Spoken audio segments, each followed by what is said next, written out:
guys okay with Yeah, that? man. Trying. Let's do it. Yeah. Go ahead. Go ahead. Go ahead. Oh, froze up. Yeah. What keeps me going is just I mean, just the love, man. The love of the sport, and I Oh mean, the yeah. passion. Just the passion I showed for it. It's just it's a part of me. Mhm. And to I guess to keep healthy. I guess I mean, knowing Yeah. that my parents are both they're like, my dad's diabetic too, and my mom's she's not in she the healthiest as well. So it's like I don't want to kind of stop playing and then notice some of those um healthy unhealthy stuff that they have. Yeah. So that, and shoot, I really do got to thank the Lord that He's kept me healthy all this time, and no injury, no knock on wood, no major injuries. Like Yeah. everybody has like a shoulder injury, or they like ACL, or just something bad, really bad injury. Yeah. So I'm really thankful I and know you've blessed been. that. That's for sure, man. You like. I've never seen you get injured before. Maybe like a cramp here and there, but you like always like for whatever it is. But that's the reason why you've been able to play with like Yeah. all these generations. You know what Yeah. I'm saying? Yeah, what the Yeah, hell, and man? Like I got like chronic back issues and hip issues, knee issues, and this dude is well closer to 50 than anything else, and then he's like, yeah. what I mean? Healthy Oh, as hell. yeah. I'm like I said, blessed, man, blessed. Yeah. The Lord's blessed me, man. Yes. Oh, yeah. That's for sure, man. I mean, shoot, I remember the young Meng, man, just going out there, jumping out of the gym and fucking swing like there's no tomorrow, and then transition into the veteran where you just make the smart play. You know what I mean? So Yeah, I think that's one of the reasons why you've been able to expand your career so long as well too. You've been able to adjust to your role physically as well too. yeah, So yeah, I know that a lot of the veterans, or those guys who didn't play that long, once their physical stuff went away, they kind of just stopped. Where I don't think you lost so much physically, but I mean, you can't jump like you were in your teens, I tell you that. But you've been able oh yeah, to be fundamentally sound and adjust, as you went along as well too. You know what I mean? And yeah, what one thing I gotta commend you is that growing up in Chicago, you and Chong, you guys were always the man, and you were able to defer as your career went on too.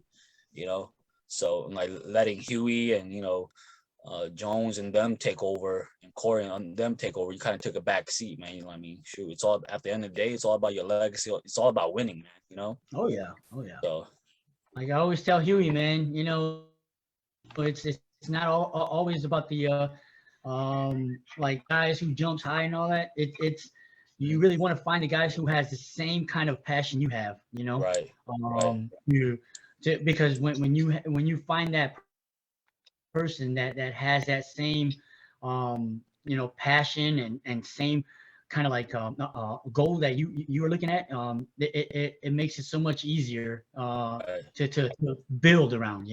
right. And damn, dude, so much respect for Midwest Express, man. You guys freaking ruled like I think the 2008 all the way until what would you say was the last year that Midwest played? Like 15 or 16 or what? No, I think like What? 2013. 2013, our last run. Yeah. But you got to remember, even running from 2008 or 2000, well, actually, yeah, 2008, Midwest Express, you got to remember that we were all past our prime. Right, right, You right. know, playing against these, a prime KO. That's, I Yeah. mean, that, I mean, Shit. just if you would turn the clock around, turn it back, and Yeah. and let me, Huey, and Jones, and us Yeah. be in our Yeah. prime. I mean, no pun intended. Like I'm not saying that you know, Boba and them and Elaine and them can't play, but just imagine, you know, if we were in our prime playing against them in their prime, and you know, it'd be a different story. I mean, if we were still beating them past our prime, imagine in our prime, you know. Well, I seen you guys in your prime. I mean, well, the special thing about your team is that all of you guys. What's up, Eric? Welcome to the show, man. Well, the special thing about all you guys is because you guys were like the man on your respective teams when you guys were like in your prime. You know what I mean? Yeah. So collectively, you know, Man, in your prime, y'all would have lost, man. You would have lost your cool and everything, man. You would have bitched at everybody, walked off the court. No, I don't think I was that bad, man. I've never kicked the ball at anybody. I never pulled down the net, you know. Who you trying to refer to, man? You were complicit, though. You were complicit. You let it happen. Yeah, I mean, like I said, I know you know, yeah, that's funny because the team I'm running with right now, it's funny because some of them they came to me and when I kind of first moved down and started to build this team that I have now, and some of the Hmong guys down here they asked you know, this new, you know, team that I'm putting together. They asked them, you know, how can you guys be able to play with him when he like bitches so much, right? But you're right. But then and they asked me that, and I said, well, take a look at this. Think about it this way. That person, those people that were asking you that question, look at their resume, and then look at my resume. What you know, what have they done, and what have I done? You know. And then, you know, and then, you know, kind of like think about that, you know, and then, you know, after he thought about it for a while, after they thought about it for a while, they're like, yeah, I mean, you're right. I mean, you've been to the East Coast, to the South, to the West Coast. I mean, it just, you know, I mean, the resume speaks for itself, man. Well, that's one of the things that I respect so much about Midwest Express too, was that your guys' willingness to travel. You guys didn't need a home court advantage or anything. You guys were willing to travel from state to state to state to just showcase who you guys really are. And I think you guys kind of, in doing so, I think Midwest Express kind of changed the landscape of volleyball. You know, just the way it was played and, you know, just the style. You know what I mean? So you guys actually like expose the Midwest brand of volleyball to the West Coast, East Coast, wherever you guys are traveling. So, I mean, shoot, props to you, man, for, you know, you, Hugh, and all you guys for doing that, because you guys were the hot ticket back then, man. You know, I think nobody did it like how you guys did. So it was like literally like the Beatles. You know what I mean? Like, yeah, so like, I'm going a little too far, man. I don't know about that. But, you know, one thing that I do, and then Coming and we kind of talk about this every now and then is what's up, Fusu? He's finally on. How's it going, strangers? See all your smiling faces. Good thing that you came on because we're gonna talk about you. At least I am gonna talk about you. Very good. Get it out. Get it out. No, nothing bad. One thing that like I think, like I said, me and Coming has always talked about is that we've never been to Fresno, and one thing that prevented that from happening is Mr. Fusu decided not to play with us that second game. Okay. And what year was this? That's dated. What year was it? That was right after we won our first J4 and 2010. 2010. Yeah. Yeah, 2010. I think that if he would have continued to play as a team, the following year we would have made that trip down there, because we did go, but we weren't the same team. Okay. You guys, you guys just talk came about back. that, Fusi. What the hell, man? Fusi, what's up, man? First, can you clear that up? Let me give Meng and Huey a big hug.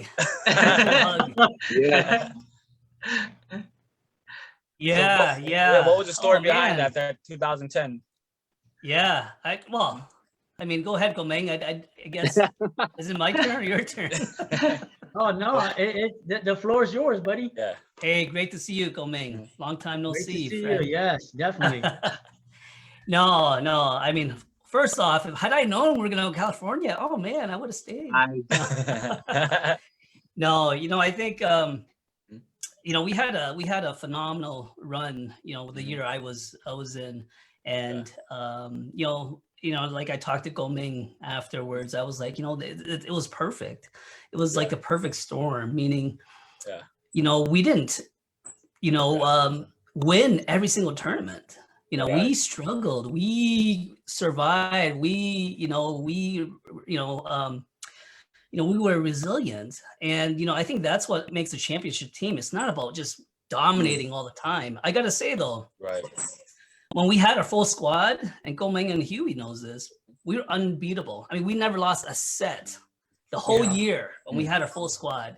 So that goes to show how dominant we were. Even J4, one of our games against Traders, if you remember that, we were down like, this side out scoring, we're down 14-5 or 6. We came back and we beat them, and then we demoralized them, right? And after that, it was just going through the motion, honestly. I mean, that was like the moment that we had to rise to.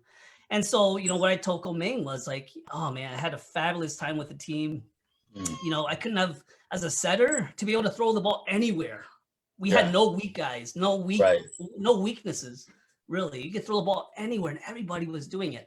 And so how do you beat that, really, as a team? When you think about as a setter, as a QB, like to be able to throw everything, set everything, and, it was just so easy. And to me, I was really honored to play with Go Meng and Huey and the rest of the guys that year, that we won our first one, because like I said, it was struggled. We struggled. We almost gave up, but we didn't. It was easy. It was very easy to just give up. But, I think that's where the composure and the experience and the collaboration, comes in. Is like you stick together. At the worst, and then you enjoy it together. And I think that's kind of what I was feeling as a setter, as a player on Midwest, was that I don't think we could have done a better season, knowing that I guarantee you we would have won many more. I don't doubt that at all. To Huey's point, I don't doubt that at all. I mean, even going to Fresno, I have no doubt in the team that I had of winning more championships. Would you guys? What was that an answer, man? What the hell was that? That's a lot. You wanted me to come on, Pheng. Like, what the hell? Coming, would you say that? Unacceptable. Would you say that when Fusu was at the helm, when he was the setting for the team, would you say that those were the strongest Midwest teams? Would you say that? I mean, come on, he's right here, man. I would say. I mean, I would say he was the more of a because he's played the game longer. He's a veteran. And he kind of like knew how to control the tempo, either kicking it to a fast pace or slow it down. He knew how to kind of just kind of keep a rhythm going, like that veteran leadership, that we everybody talks about. And and when the following year, when we had Ricky come set for us, I mean, he was again. He had great hands. Ricky was a great setter, but he was young as well. So I mean, I think if we would have grown with him as well, because after 2011, he just kind of said he was done as well. So. After 2011, I think if he would have continued with us and learned, with us, that I think it would have helped us in 2012. So you saying you need a veteran leadership on a team full of veterans? Well, no, I'm saying what I'm saying is, you know, even though you have like, you know, veterans all over, I mean, your setter. I mean, if you put a setter that don't know what he's doing in there, right? You're not gonna succeed as well. Especially you guys are living, yeah. Especially when you guys are not from the same city or the same state, where you kind of just gotta do your own thing and then collaborate. That's the tough part. We had to get a chemistry going at the tournament, you know. Right. From you know, from our first game, we got to start gelling, or you know, that's it. You know. See, that's really underrated. I think some of the teams that you guys were playing, they actually play together. You know what I mean? Like in the finals, I think, you know, like for instance, like a prime time, you guys would meet them up. They actually play together. But for you guys were kind of like you said, gelling right there. That first matchup, okay, let's see what we like to do, like what we like to run. And so that's, you know, never looked at it like that from that perspective. But that's kind of why you guys played so many tournaments too, right? Because you guys use that as like basically your practice time, right? Practicing, yeah. I mean, how else are we gonna run plays and all that when I mean, me and Cory's coming from Chicago, you know, and then we got our setter in Minnesota, you know. I mean, it just, I mean, if we would have ran, and I guess the reason why it kind of worked out was because, like, going back to what you said, Pheng, we are all veterans, and that's why it worked out, you know. I guarantee you. I gotta say, I agree with you, Meng, for sure. You know, it's when you don't have practice, you know, you got to rely on your experience and the fact that we were committed. I mean, that's another thing too. I remember, I mean, road trips, right? Hugh, me, and you know, making road trips, and same as Cory and Meng. You know, and I remember Meng saying he was driving 120 miles to get to St. Paul one time because he was following somebody. The cops that. We're going to, like, you know, it's commitments, and you know, you just rely on you know, your skills, but it's also the synergy, right? You know, the fact that, you know, we can understand each other. You know, even though we struggled at times, you know, we still thought through, like, hey, you know, let's, you know, I remember specifically one tournament. You know, we struggled with what it was, a hangover, I think it was an indoor one, Hornville or something like that. And I remember we were all like, you know, we were disappointed we lost, and we were kind of pissed at each other. And you know, I think we kind of took a different approach, because as we struggled with like really high energy momentum teams, and especially young teams that can do that to you, and that's why it's so powerful. But we gave them a bit of their own medicine that whole tournament. After that, we were like, hey, you know what? You know, let's just celebrate everything. You know, it's you know, even if our opponents make a good play, let's celebrate with them. You know, and they must have been like what the hell? It's kind of like Chappelle show. You know, the blouses, you know, the basketball happening to the team's ass, and that's what we're doing, because you know, we let that energy just ride, and oh my gosh, it was so powerful. And you know, it's those sort of things where you learn as a team. And for all the young teams out there too, that's why for me, I say you gotta have momentum and energy. Let that, you know, especially you're young, carry that through, because you'd be amazed how much people struggle against teams that are high energy. Oh yeah. Oh man, you gotta match their energy. You know what I mean? Match and beyond. Yeah. I also want to get a shout out to Huey and his YouTube channel, man. That's like a volleyball archive right there, dude. Good shit, Huey, man. If it wasn't for you, we would not get any of these, like you know what I mean? That's why Midwest is so popular, because Huey was posting all these videos up while you guys were making a run. So it's literally like documented. You know what I mean? So you can follow his like camera was this big. If you guys don't remember the old days. He was the cameraman though, man. He actually he did really good for us with putting everything up for us. Yeah, all the videos, win, lose, it's up there. And you know, I don't edit them. It's just all straight up. So well, I was gonna ask you, he was like, what was the idea behind all that? Did you just wanted to like I don't know. Did you ever think that looking back at it now, all these young guys who are coming up right now would find it useful, or were you just doing it just to document it? What was the idea behind that, man? The idea was when Charlie passed, it really brought that to light. Was like, where's the videos of him playing? Right. There isn't any, you know.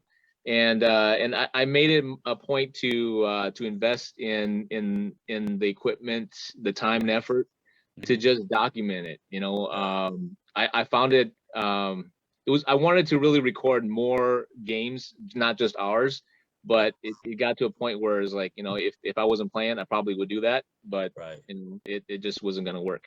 Right. And so that was what brought it to light, and really made it a point for me to, you know, record everything that we play. It wasn't anything else other than that, you know. I found I've asked friends and family to help find videos of our games by file, you know. Found a few, but there's not very many out there. Right. And so that's Well, man, I know that the volleyball, the Hmong volleyball. Can you talk a little bit about that? Talk a little bit about Charlie and how he was as a teammate and all that. Man. That's gonna be that needs to be in a whole different show in itself, man. That's going far, and I don't want to take up too much of the team's time, but to sum it up, man, he was someone I looked up to, not just on the volleyball court, you know, in life in general. He brought us. He was more of a brother than my brother was a brother, because my older brother, he's 10, 15 years older than me. And so he never was kind of in my life when we were playing. We played against him, and you know, and it's like the older brother guy beating in the young brother, right? He just beat the shit out of you and then hope you learn. And so when Charlie came to play with us, he was really just 4 years older than me, and so, you know, the relations there. He took me under his wing and just, you know, really taught me a lot of what I do, what I know on the court. And off the court too, you know, I got into IT because I talked to him, and he's in IT. And so there's a lot of things that just go on outside of volleyball that you know, you just take for granted when something like that passes. Yeah. Well, so, I was just gonna say, man. Does that mean you're gonna come on like separately and talk about that? Is that a guarantee? Each of you. You guys. Well, the thing is, you guys have such like great careers. Like besides the Midwest Express run, leading up with to Fusu and Huey, with Coleman, you guys already had your own career. So I mean, we could do a whole segment like one by one, man. Let's sign it up, man. We'll talk to you guys after the show, though. But I just wanted to thank Huey for doing all that. I know when you were doing it, you didn't think much of it, but man, dude, like all these guys, they can go back and just see the whole archive of how volleyball should be played. I even seen videos of like legends, like way back in the, I don't know. Yeah. Video of you were kind of like a trailblazer. And I don't know if anybody else was doing that, like within the community, recording full games like that. And, like, well, they weren't sharing it, like especially in high definition. I dug through my brother's old VHS videotapes, converted them up, and that's how you got some of those videos. A lot of them is kind of damaged now, and so that's part of it too. Is like, hey, I want to get those recorded, digitized, and that way the old VHS videos will last a lifetime instead of just, you know, get torn up and eaten by rats or whatever. Well, man, thank you for doing that. I know that I'm still waiting for Comeng's videos to come out, man. I know his dad recorded a whole bunch when they were younger. He did. We do have a bunch of them, but the thing is, I don't even have a VHS player anymore. So it's like, you know, send it to me. Send it to me. I have a VHS player. Yeah, I mean, I would. I mean, if you can send it over, man, I can borrow it, man. I want to ask Fusu, for the younger guys on your guys' team, do you think, like, you know how the Midwest, you guys are always in big game situation. Do you think some of your younger guys on the team ever succumb to some of those pressure? And if they did or felt that pressure at all to perform, because you guys are always in big games, what would you guys say to them and tell them?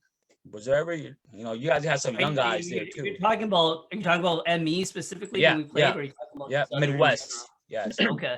Yeah, I mean, I think the youngest guy really was VD. He was like the. I think everybody else is, really a vet, but VD, we saw a lot of potential, especially the talent and skills that he had. But even for him, sometimes he would struggle. Not J4, but throughout the season, sometimes he would struggle. He might be concerned about his shoes. They're all white. And but that's the mentality of someone that's trying to make it, right? Is like, oh, you gotta play well, but also look good. And we're like, hey man, don't worry about your shoes. But it's those sort of things where having veterans really help. I mean, he was one. I think he really was the only one. So he had a group of veterans, and we weren't even like super old, obviously the way we are now. But we were, at the top of our game. And for him, I think that imagine you being surrounded by the best players, essentially. You can just be free to do your stuff. And when you mess up, your team's got your back. And so I think that's the thing, even now with all the, any team you play on, it's about, do you have each other's back? Can you execute when you need it? And when you're able to trust each other, then you can make mistakes and you don't have to worry about it because this guy's got me, or this girl's got me, and they're gonna take care of the situation. And so I think that's kind of how I saw having VD, the energy, but also a chance for all of us to help coach him to elevate his game. Yeah, well, it's good being surrounded by the best. Like you guys are literally like the best during your time. Meng, I just want to ask a little bit, man. When you first, during the 2000, I think you guys went with Cory to J4 in 2007, correct? Around that time, 2007, 2008. That was his first J4. Okay, so going into those tournaments, I know that when we were in Chicago, we always talk about that ring, right? Always talk about that ring, that J4 ring. Going into that year, I know that you have not won that ring yet to close off like your career or whatever. Did you ever feel like you were getting close to retirement? Did you ever feel like, man, I need to win a J4 to like cap off my career? Did you ever feel that way at all? I mean, my body feels like I said, it doesn't feel like when I was, of course, in my teens, but I don't think I've ever saw myself kind of like wanting to hang up the shoes, just like I mean, I talk about it all the time, but I know deep down inside though, I always tell myself I'm gonna continue playing until my legs or arms fall off, so I mean, I always talk about it, but then again, like I said, deep down inside, you have that gut feeling that you still want to, even though you went, like I said, even though we won in 2010, I still wanted to continue, and you didn't want to hang up the shoes at all. So even till this day, I mean, just last weekend. Like this year, we're my team now, the team I have down here, we were prepping, and hoping that July 4th was going to happen, because we wanted to come back up there and kind of like just see if we can put Georgia on the map, So I was hoping for that too, man. And then I just wanted to ask Huey, dude, like you were such a dominant blocker, man. What goes into being a dominant blocker? You were like shutting shit down like during the runs, man. What's your mentality when you're going in there, dude? Younger days, block everything because we had shitty defense. Honestly, and the guys was like, "Hey, man, if you don't block, it's just gonna be dead anyway. So you might as well just do whatever you can." And honestly, I have really bad technique. Like, when you're blocking, bad technique. Like I tell my guys, you watch my videos, don't do what I do. He's lying, bro. He's lying. So anybody that asks me how to block, I always refer them to I always say, go watch Huey block. That's He's right. got tons and tons of videos on hip blocking. Can you run through a sequence, man? Like let's say the other team is serving. What's going through your head? Well, if we're blocking, or you guys are serving. What's going through your head? Like how are you gonna set up your block and whatnot? Yeah. So I'll go through the motions. How I tell my young guys is don't even pay attention to the server. But, turn your head and face your opponent. Figure out who's hitting. That's the first key. Is like you gotta know who you're blocking, right? And you gotta know where the setter is, who's blocking, and what their tendencies are. You just can't go in there in a match or in a game blind and not know what their tendencies are. And so having a little bit of information ahead goes a long way. When it comes to really blocking, like I said, I have really bad technique. It doesn't help our defense at all because you're reaching and you're just doing random stuff at the net. It makes it hard for your defense to play. I never found out, or I've never changed it until we started playing with ME, is because we had better players that knew how to play defense more consistently. And so we kind of changed our way of, hey, reaching for things and, chasing hitters. That doesn't help. You just get a big block up there, reach over the net. And if you get a block, get a block. If you don't, the defense is right behind you, And the beauty of that is like just playing a long time with Fu and the guys that we play with. A lot of you guys may not know, but me and Fu go back a long ways. We played together for the longest time. We just never was consistent on a team. But in town, we've always been playing together. When we play defense, we're always opposites, and so we know we really know how each other plays, and so we have trust that way. That's really what it all comes down to. You just got to trust your guys. When you start reaching for blocks is when you start making mistakes and they start tooling you. So got to trust your guys, go up, reach over, and hope for the best. And if not, you guys got guys behind you that can dig. They can dig. That's their job. So if I could chime in quickly too, I think about that for sure. And blocking. I mean, the year that we start, Huey, I, and Fu, adding us, I think the biggest difference was blocking. I mean, I know Meng came to me and he's like, hey man, we need you to help block. And nothing against, the past setters, but, even the previous year before I came on, I noticed they were playing against teams like KO that run fast plays and they get burned because you got two blockers trying to guess the three hitters. And, when I came on, and with Huey, I think that's what really made us, separate ourselves from everybody else, is that we were just shutting people down, for the most part, throughout the season. And it goes to show, like, blocking is really important, but, it helps that you play positions too in terms of your defense, so that you understand where your blockers are going and where they're positioned, and it helps you to go and position yourself to pick up the D.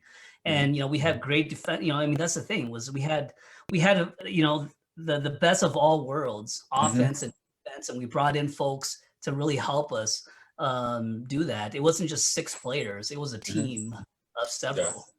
I would say that blocking was one of our key, to winning a bunch of tournaments. Is that blocking was stout. I mean, and just it makes it easier, when you have guys who can at least touch the ball or block, makes the defense a little bit easier. So. I wanted to ask you this: during your guys' time, you guys' team kind of coincide with KO, right? KO was there, you guys were there. Can you start and talk about that rivalry with them, man? Like, I know that you guys were doing your thing and they were doing their thing as well too. Can you speak a little bit on that, man? I mean, when we had Midwest Express already. Yeah. I mean, it was again the voices. I always felt like you guys were like the bigger brother, and they were trying to break through all the time, and you guys would always like, wound up on top. Was there any hostility, or was there any or was there more respect after all of these tough matchups, man? Oh yeah, no, I don't think there was any hostility between the team. I don't think there's much. I mean, the rivalry, like how, I mean, how like Drifters and MDY, and I think that rivalry, the way back rivalries were worse. It was worse. But with Emmy and KO, it was more just hey, they can ball, we can ball, and it was more for me. I don't know about the rest of my guys, but for me, it was more of the outside noise. Like the outside noise is saying, hey man, these guys are old, man. KO is too up and come. Yeah. They're too good. That kind, it's kind of like wood, kind of wood for your fire, sort of. Yeah. So that's what burns inside is when people say, man, you guys are too old, but we still kicking butt. Yeah. At like I said, late 30s. Like I said, when we were playing against KO, we were in a lot of us was in our late 30s, mid 30s to late 30s. Yeah. So Hugh, did you ever feel like there was like a rivalry between Illinois and KO, or was it just Midwest and KO, or was it just like the outside, the fans talking about it? Because I think that was when social media was just starting to pop off. Or did you feel there was a rivalry between you guys? There's always been a rivalry between me, Sean, Hova, because honestly, as a middle blocker, those are the guys we want.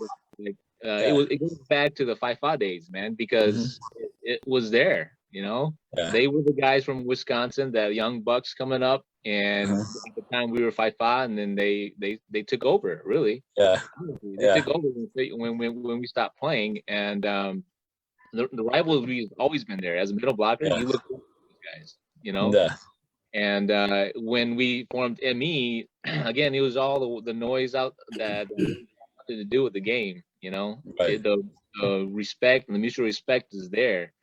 It's just all the other BS that happens when people start posting stuff, but I mean, it's just, and then add Yi Lang to the mix, another. So it's just like, you asked me earlier what keeps me going. Those guys keep me going because you look forward to blocking those guys. Trying to. I mean, I would say just look at. I mean, that was the first big tournament for us. Was against KO, and you've seen the video. It's been whoever. I think that was that you that compiled that video. I'm not sure, but I mean, that was great sort of highlights on both. But right off the bat, I mean, right off when we started, right off the bat there, I mean, that's how intense it was. I thought, I mean, that's the video you're talking about. The one in Green Bay, right? Where they just show all the highlights. Yeah, okay, our first finals with KO in Green Bay, and it was hot, man. It was a great game. But I mean, they had a lot of great highlights. You can see the highlights, but again, I think we beat them 2 straight. And it's just experience. I mean, we don't, it was a great match, but with KO, I mean, I certainly thought throughout that whole season, it was back and forth between us. We faced them a lot, but again, to what I had said at the very beginning was that towards the end, that's when everything came together for ME. Like the tournament right before J4, that was a weekend tournament right before J4. We played KO in the finals and we beat them. And then come J4, I think it was first game, second day, and we just beat them 2 straight. And it was just like, just going through the motion. But we struggled throughout the year. But again, everything just came together. KO, as good as they were, couldn't stop us. We just couldn't. Yeah. Well, let's do this. Let's go to this to the board right here, see what people are saying, and then we'll come right back with some of these questions right here. All right. Let's see. Kevin said, props to all the OGs having a long career. Yes. long career. I mean, some of these guys are still. I think if you guys really wanted to play, you guys could still ball out, man. I've seen some of you guys still ball. So, Fusu, yes. You're not in. Okay, hold on. Well, there's a question here, Meng. It says, how did Midwest Express form? I know that it was Illinois, right? And then it became Midwest Express. How did it form? Because I believe you're the orchestrator, right? Of all the team, right? I believe. Yeah. So, I mean, it started with me not having a team, you know, because I think in 2002 was my I ran with Drifters, and after that, you know, I guess they, you know, Drifters had their own. I guess they wanted to go their own way too. So I was like, okay, that, you know, that's cool. And I you know, they picked up some new guys, and, you know, kind of like just, you know, let me go. So, you know, that actually, you know, kind of like I said, it stuff like that, and like I don't. Did that motivate you even more? What? Did you feel kind of?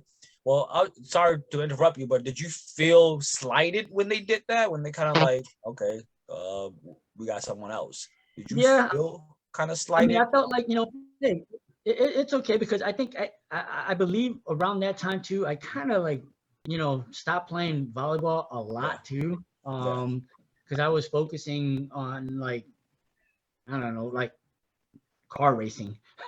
So I you know, I spent a lot more on that, but then yeah, that kind of like when I, you know, when I heard the news, I was just like, okay, that's fine, you know, that's cool with me, you know. And then that's when I, you know, started asking, you know, some of the older, like, guys that I played with in Chicago, like, you know, Knock and Chris Afonte, and you know, some of the guys, you know, because we don't have a lot of Hmong people, for me to ask in you know, Chicago.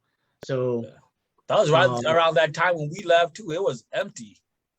Yeah, it was. You guys left. I think the only one that was still balling out was Yoko.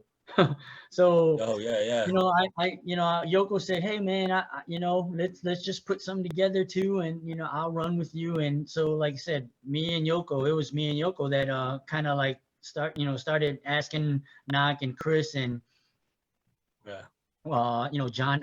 Actually, John was really John Moore was really dedicated at that time too. So he said that, you know, he would love to play with us too. So, you know, it started out with us, and then I believe that was already 2005. So in 2005 we put that, you know, I you know, wanted to put something together, and that was the, you know, the team that we put up. And we actually put that team together right before J4th, and we had, like, I believe, like, one tournament together before we went to J4th, and at a surprise, I mean, we took second place, you know. I mean, you look at the roster, and you would never, you know, guess, really, this team really took second place at July 4th. But guess what? We took that year. We took out, you know, Live from California. We took out MVP. The first day we took out Ravens. Okay, I mean, we took out all the California teams. I think there was like 5 California teams that came that year, and we took all of them out. While I believe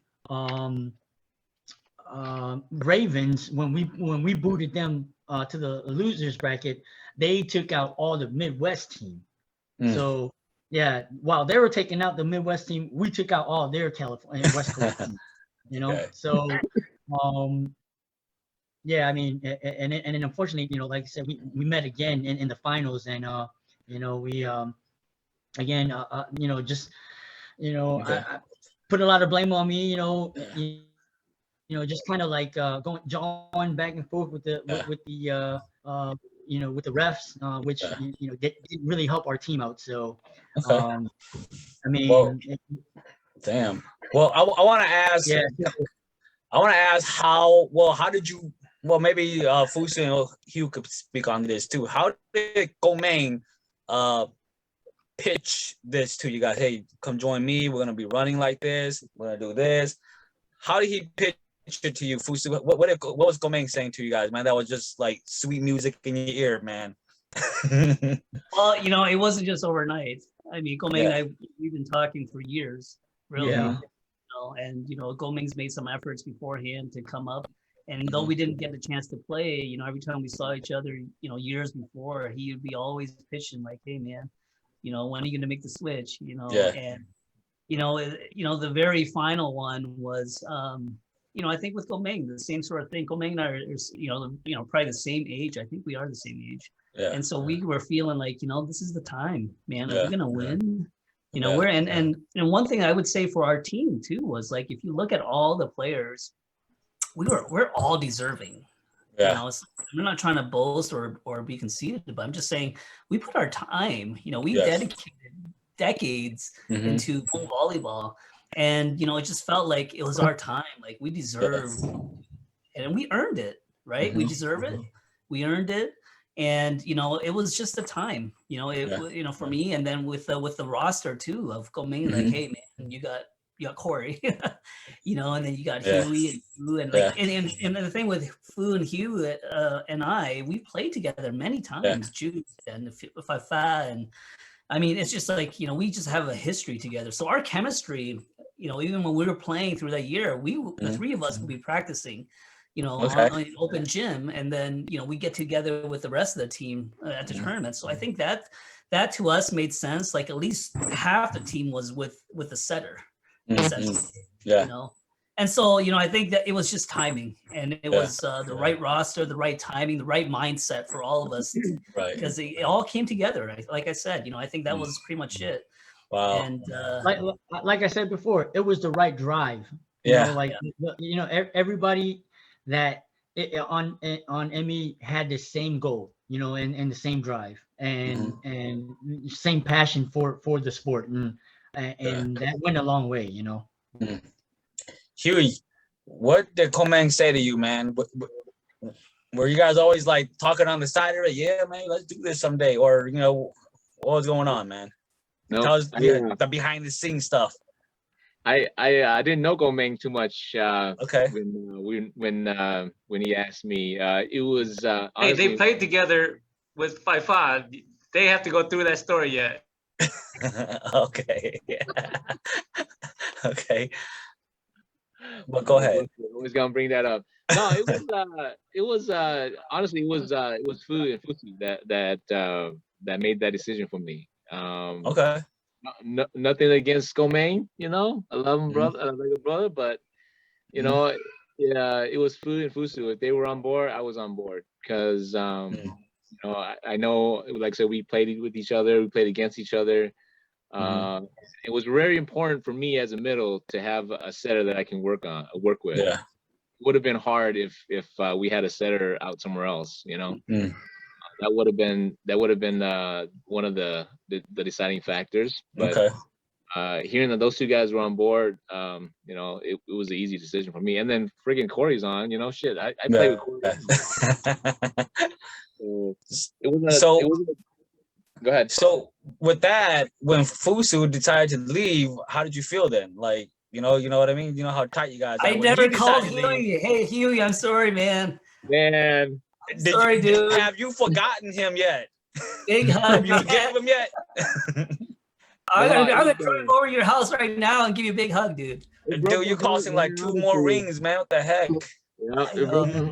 No, I wish Fu was on. I wish Fu was on. He would be able to tell you this story, and I'll leave it up to him to tell it, because it's something that him and I talked about, and I'm not gonna share it without him on here. So all right, we gotta get you guys on to share this story then. I've never heard it, Hugh. So maybe that's wanna talk about the Fa when you guys play together.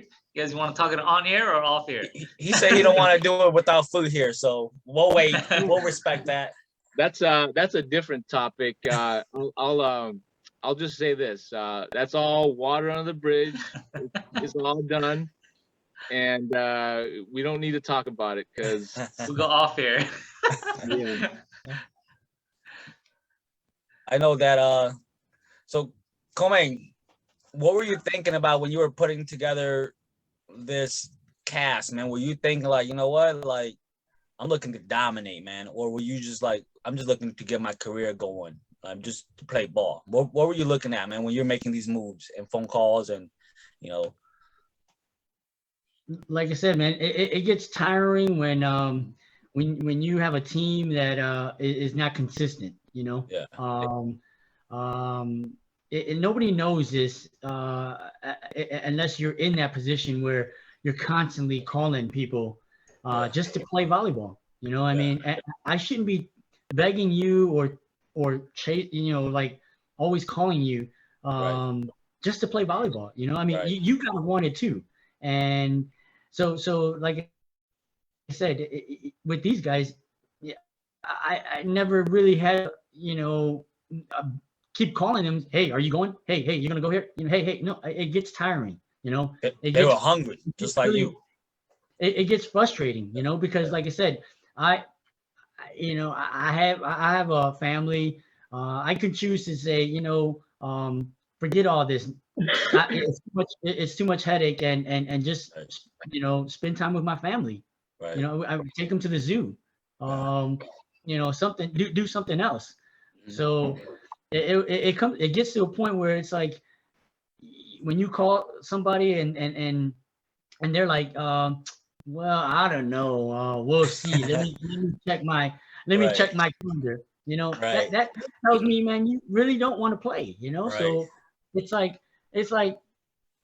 you know, I don't want to do that. I want to just call you and say, hey, are you able to make this tournament and then, you know, give me an answer there. You know, like, hey, you know, I'm down, you know, and let's go.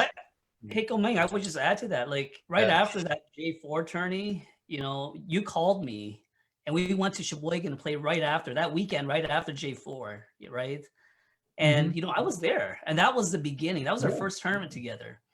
And, you know, it's just one of those things. I mean, like Meng said, the drive, like I just wanted to play even right after J4. Most people take a break.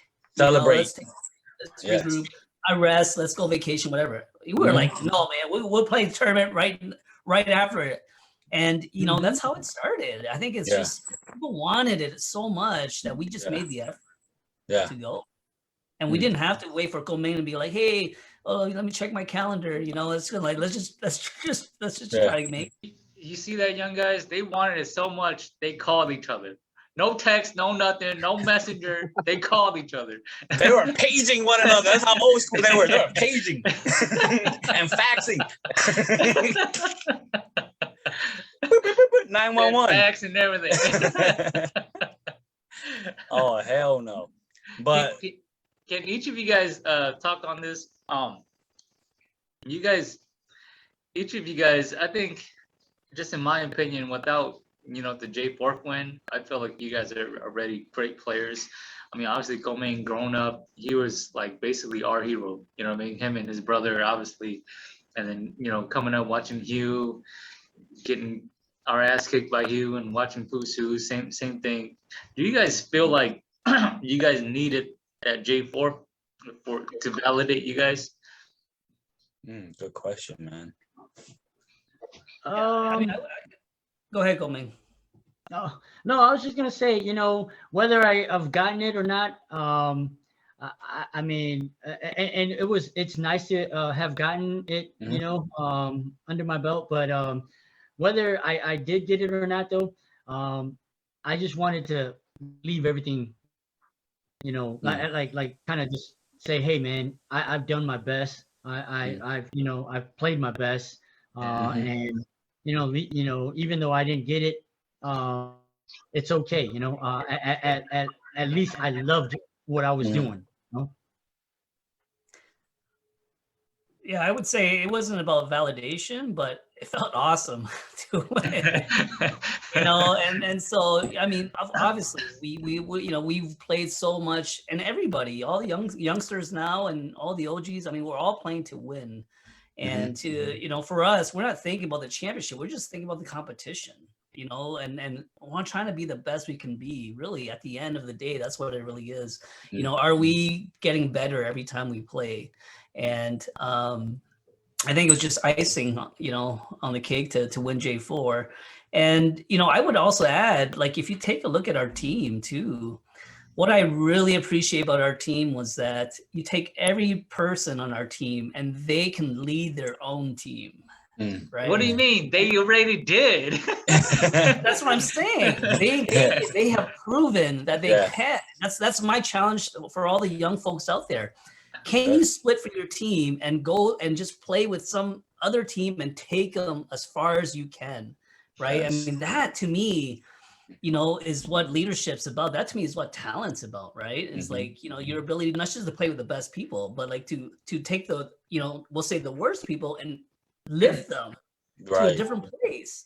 And to me, all our players could do that. And they were proven that they could do that. And when you take all those go-to guys and put them together, just like, wow, you know, just it's. Were you guys the first super team? I think they started the trend. That was right. I remember that was right around when LeBron went to Miami too. It was like, oh shit, they're doing what LeBron and them are doing. Oh shit. But Fusu, I mean, I wouldn't say that we were a super team, only because, like I said, our age, man. You got to really consider our age. You know, I mean, from the time we came together, being, you know, just having whatever was left in the gas tank, like I said, was still kicking butt, you know, and taking teams that are in their primes, you know, like that are primed, and we're still, you know, we're still hanging with them. Yeah, I know during those timeouts, man, there was a lot of Bengay and icy hot. Oh, yeah, for sure. Hugh, I know you went 0-2 with 5-5 at J4. Do you feel like at that time when you played with ME, did you feel like you needed that J4 win to kind of validate yourself, the team, and all that? Yeah, honest answer, yes. If you, let's put it this way, my brother was Cal. Obviously, you know who Cal is, right? That right there tells you enough, you know. Validation, hell yeah, because when you're 0-2 and you come so close and you just don't do it with your brother on your team and with Charlie on your team, that right there just, you know, it was the second year, the second year when we came back, we had high hopes. It was right. We were like, you know, we're going to take this because, you know, it's our year, right? And it was disappointing after we lost. Everybody just, you know, it was disappointing. It was deflating, and it really just retired everybody. And so that time frame from then to ME, I was lost. I was just kind of roaming around, playing with guys, didn't have a team. And so, yeah, of course, you know, I will be honest and say, hey, I was title chasing. I joined them. Yeah. You know, of course. I ain't too proud to say it. Yeah. You know, and we played like it really was. Like it's a cliche, but I'm gonna say we played like it was the last game of our lives, because for me, I knew that my time was coming up. You know, you're older, you have more priorities. Volleyball is not your priority, but then that 1 year I dedicated, it was a priority, and that was the goal, was to get a championship and to validate not only myself but to validate my brother too, because, you know, for the longest time we sacrificed our lives for volleyball. Why not? Why couldn't it be me? You know? Like I think up to that point, I felt like when you were playing with 5-5, I felt like you were the best player in Hmong volleyball. Why did you feel like? Why did you feel that way? Like you needed to validate yourself. Like I felt like you already did. Like even if you rode off in the sunset without any J4 win, I feel like nobody can talk to me and say Hugh was never a great player. I would like those would be like fighting words for me. I would fight them. So he was making a lot of noise during that time. All you did was hear his name as one of the top players. Because 0-2 never sat well for me. Like it was always something that always nagged on me. Like, 0-2, always. Every time I think back on those games, it always nags on you. And people who say that it doesn't, they're freaking lying. For sure. Was there like a level of relief for you after you won? Yes. I was like, finally, right? Finally. Yeah. And not only that, to share with guys like Meng and Pusu and Blue. Yeah. They were in the same boat as you too. Yeah. It was like Pusu say, it was an amazing feeling. It was like the heavy lift on your shoulder just been lifted off. This monkey in your back just off, right? Right. And so people who say that doesn't have an effect, they're freaking lying because I think that made that win like more impressive because you guys came in with it felt like you guys came in, and I was one of the guys that you guys ran through on your guys' championship. So I felt when I saw you guys play, I felt like you guys went through that entire tournament with a huge burden. Like you guys on a mission. You guys were like kind of a little bit cautious, to be honest. Like you guys were a little bit cautious, like not to celebrate too much because I don't know if this is it, if we're gonna lose or not. Because like I felt like you guys carried a heavy burden, and then when you guys won, man, I felt like, man, these guys finally, I mean, like finally, I felt like you guys finally got that monkey off your back or burden and whatever. You know what I mean? Yeah, Pheng. I mean, I would not say burden, but I think it's more pride, really. Yeah. Because to what Hugh said, validating, but it's really pride for him and his brother, right? And for each of us, we have more reasons than ourselves, and that's what I've been trying to tell the young girls and guys that are playing, is that if you play for yourself, you're never gonna win, or unlikely. But if you play and put people on your shoulders and have a reason to play, whether it's your family, like for me, a quick shout out to my Canadian Hmong volleyball family, right? When I was playing, I'm proud to be Canadian, so I'm always talking about being a Canadian, and winning J4 to me when I went back home right after, I said that was for you guys, because you guys don't have the opportunities that I do, and that was for you guys, all of you, my brothers and everybody back home in Canada. And it was I wasn't just saying it, I felt it, because it's what motivates me to play even harder, right? And not yes, it's pressure, but it's good pressure, the fact that people support you. And so that's what I would say for the young folks listening, that play for more than yourself, and you'll see you're going to be a lot more successful, not just in volleyball but in life as well. Because I know I definitely felt that. I know, even though at that time I was still competing with you guys, and I still had that, like, man, we got to beat them. But because Meng, I grew up with Meng and idolizing him. When he won, inside me, I was like, you know what I mean? Like he won. And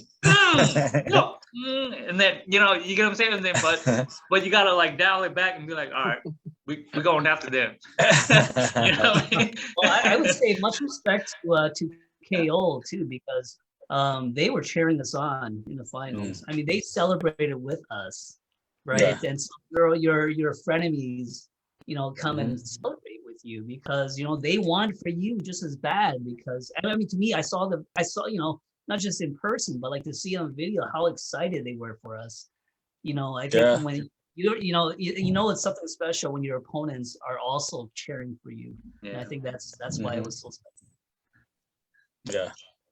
Yeah, it was a special moment. It really was. But to me, I still have a void I still have just this, hole that I would like to fill, and I know I can't now, but that hole that I would love to fill was getting another chance at Airborne 2, Airborne 2, playing the best, because that's what I really, that's why I play the game, because I want to play against the best. I don't care if you're Hmong, you're black, you're white, whatever. Bring it. You know. Yeah.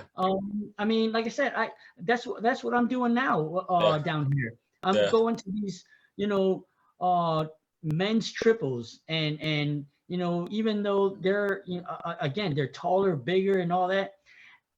To me, as long as I get to play against them and compete against them, I mean, how many players or how many people can say they played against, like, you know, a professional player or like Jordan or whatever, or Sony, like Sony Lee. How many people can say she knows, you know, bios, you know? Nobody. I mean, that's what I want. I want to be like, hey man, I got to play against this dude, you know. I mean, I got my butt kicked, but you know what? I got to play against them, competed against them. I don't want to just say, oh yeah, that dude is black or that dude is white. I don't want to play that. It makes no sense, you know. It's the other way around now for all you guys though. It's like everybody else is kind of like, man, I got to play against Meng. I got to play against Hugh or Fusu, you know what I mean? Presence of greatness. Yeah. I mean, I like this. That's really awesome to hear, Pheng. But again, to all the younger, you know, generation, don't make us that ceiling, because that's not that, you know, that shouldn't be good enough for you. What's good enough for you is, like I said, go out there. It's pretty damn good though. I know, but like I said, I mean, like I said, don't ever, you know, like I said, put a ceiling on you. You know, like just you want to strive and play against the best. You know, and that's what I see nowadays. It's like they, you know, I don't. I mean, saying this will hurt a lot of feelings, but I mean, do it. Do it. Better you than me. Better you than me. Okay, say it, Meng. It's just stop bitching about who you're playing against. Oh, that team has 2 white boys. That team. Yes. Play ball. Stop bitching about that. Play. Let's not go to the game. You know, I mean, play ball. Yeah. Well, Meng, I could. For all the people out there, I could remember Meng doing exactly what he used to say. I remember you when we were playing, and then there, like you said, there was not a lot of Hmong people in Chicago during the time. I remember everywhere. You used to take us to like these suburbs, playing against these dudes, these K-dudes, going to the lake, playing against different competition. You were always searching for different competition. Dude, so y'all don't even know. Most of the audience don't even know, man. Meng, man. He wanted that smoke, dude. He went everywhere, man. Gambled for $200, $300 at Lake Michigan. He didn't care, bro. He wanted that smoke. Take us younger guys out to the suburbs. We used to go drive all over the suburbs to like different areas around Chicago. We used to like, you know, go to the lake, play against the Kamen and all those. Man, we used to go all over the place just to play ball. And it was like against different competition. And it really exposed us to like a lot of different competition as well, too. And that's a great lesson that you just said right there, Meng, man. Like, and Meng is sitting right here. He can speak on it, man. There was a lot of times they got their ass kicked, and there's a lot of times they won too. Hell yeah. Yeah, I mean, we but that's the whole point of it. Right. Even though you lose, you gain something from it. You know, when you lose, you don't just say, "Oh, I lost." No, you lose. You gotta think about that and say, "Hey, what can I do differently now the next time to win?" You know, I mean, you can't just say, "Oh, I lost," and it's a loss. When you lose, and then if you learn something from it, you won. You actually won already too. You know, I mean, like I said, when I remember when Chong and Lewis, you know, we did our first men's triples in Chicago when they had the Lua, right? And you know, we joined the men's open. And you know, I don't know if you guys remember Lay and some of the those guys, and they just registered in, you know, A, and when they asked us, hey, what division are you guys playing? And you know, me, Chong, and Lewis was like, oh, we're playing in open. They looked at us like, are you crazy? We compete against you guys, and we're only in A, you know, and you guys are registered in open. Yeah. I didn't Yeah. care. I wanted to play the best, and that was it. Yeah. I think this is another lesson for this generation here. Yes. That I was just talking to Hova at the No Excuses tournament. Yeah. Talking about where the generation now is really so one-dimensional. I mean, I think that's what makes our generation so different, because we went out to play. Like when you play Hmong, you can be a hitter, but when you go play out there, you gotta be able to pass or be able to do other things, because and that's what made our generation, the OGs, so much more rounded, because we were forced to. But not only forced to, but we wanted to, and props to Meng for still doing it, because it's really important, and again, for me growing up in Canada, I didn't play with Hmong people until much later, but it's like, my middle hitter was 7 feet tall. Yeah. Right. And I was, playing against 6'6" guys, but that's how you learn, that's how you learn, and you develop different skills, and you have to be able to, acclimate to the environment that you're in. And I think Hmong volleyball, that's kind of where, I think the challenge now is, how do we elevate the Hmong volleyball scene now? Because everyone's so ingrained within our own community, which is good, it's fine, but you got to step out, back in to make it better. Right. And so, lessons for the generation now with Meng and Huey, myself, we've been playing outside of Hmong volleyball. And that's what made us come back and give back to the community in the way we play. And I think that's really important. So young folks out there, get out, spread your wings. Diversify. Exactly. It really helps your game out too, just to see how good people are. And then you kind of be like, okay, I gotta, I want to play like that guy. You know what I mean? It's just so like, I know that when we're out there, and we play for high school too. So we would go out to the suburbs and see all these suburban kids play, which is like, wow, so I mean, it really does. It helps your game out, and it helps you learn too. I still, to this day, I still talk about the men's triple that me, Yilang, and Cory played at the Wapaka boat ride. And for us to, we were in the A division, but like I said, it was 106 men's A, team in that division. Wow. 106. Okay. And we took first place out of 106 men's team. And it's like, what other? Man, this dude stay winning, man. God damn. What other? I just want to know, what other Hmong player, besides me, Yilang, and Cory, would play tournaments like that and win it. I mean, like I said, when we went to go get our prize, all these big white boys are looking at like, wait, where's the winners at? And me, Yilang, and Cory is like, we're the winners.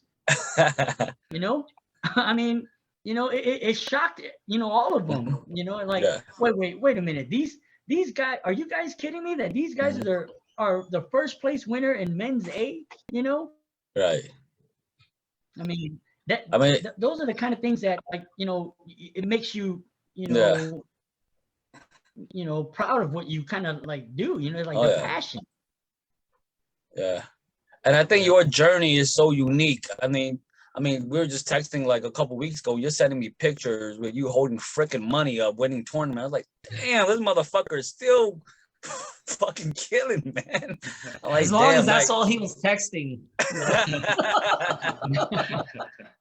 No, but it's just shows strip you. club. Yeah, I told you. I was like, man, why is he holding up all singles? Strip club. Yeah, tournament that I won. The hell?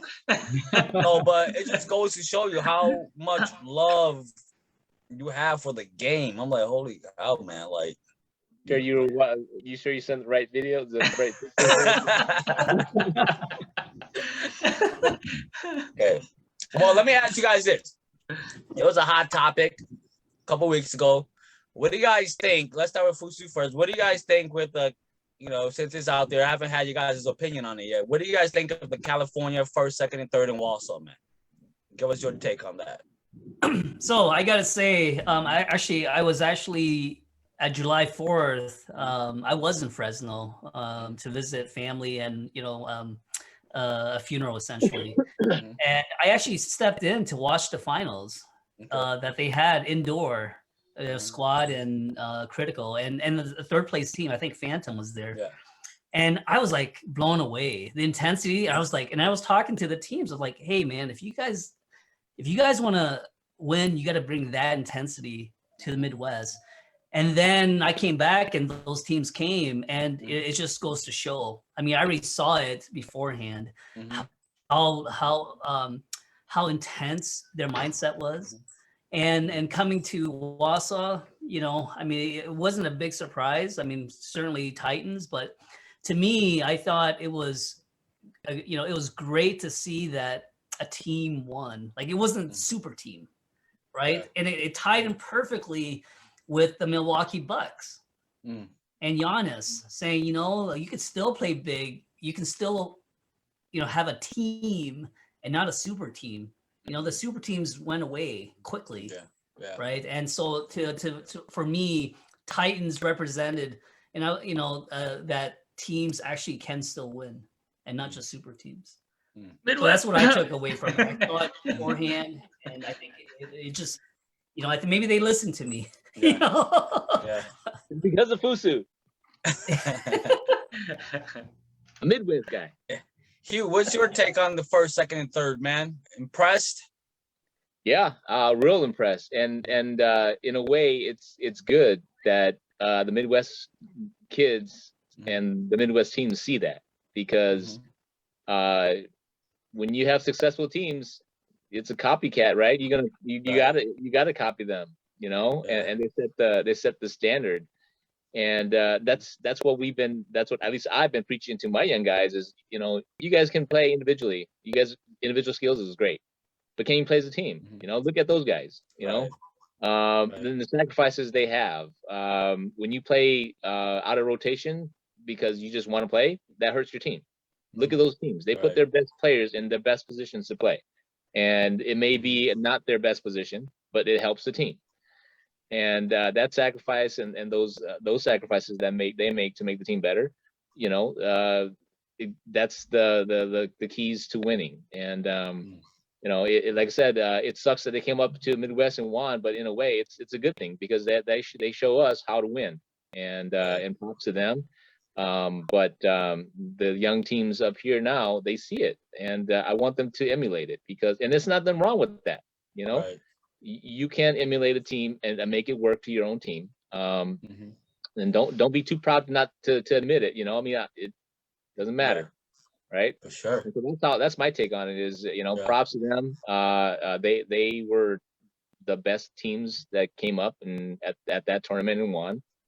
And now it's the young guys' turn up here, right? They have to see what the standards are, and how to achieve it.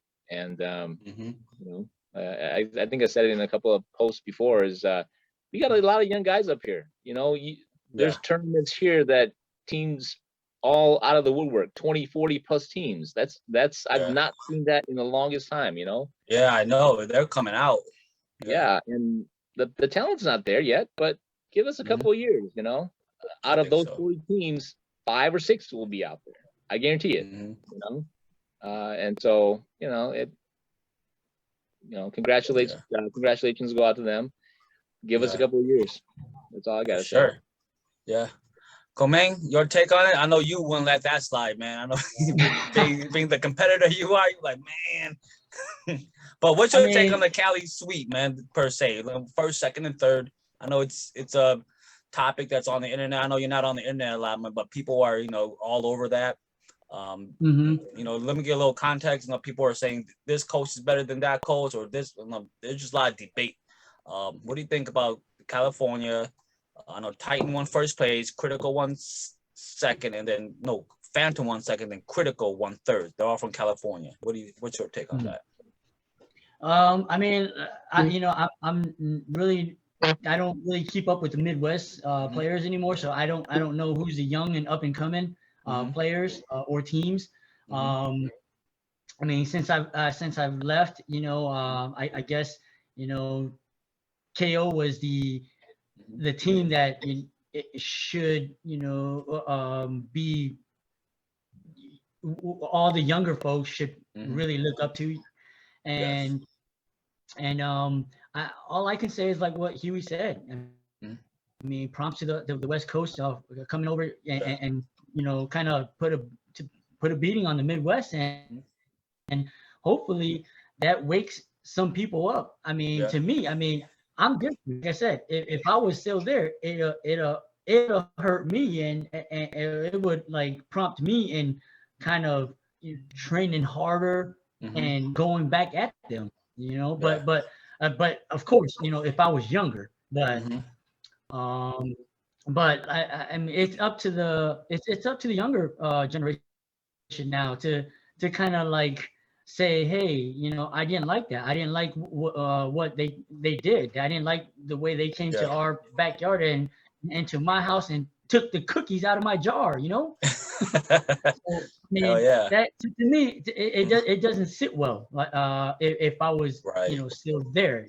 But like here, I can't say much because, like I said, I'm not, in the Midwest anymore. So, but I can tell you that, like I said, if there are some kids who are passionate and love the sport in the Midwest, hopefully it stings. Hopefully it stings and it hurts them. So it just makes them better. For them to get better, so that it won't happen again. So for sure. Let's go to the board here real quick, and then we'll come back to the conversation.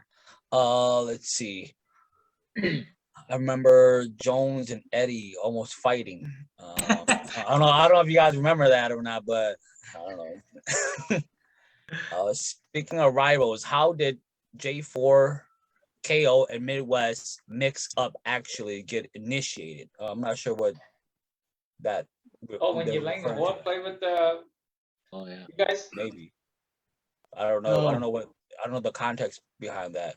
I don't know if you guys want to yeah, take that. I was I mean that year again, being old and just kind of like seeing what we can put together again just for another run at that. And I mean, it was kind of nice to have some young, just young talent to be on the team to help us, push us over the edge, us older guys over the edge. So I mean, it wasn't like, it was like actually like a last minute thing too, because I believe KO they didn't have a full squad that year neither. So I reached out to Yilang and Hova, and they said let's do it. So that's I talked to my guys after that, and they were all on board as well. So that it came about. That's how it came about. And like I said, it was pretty much a last minute thing when that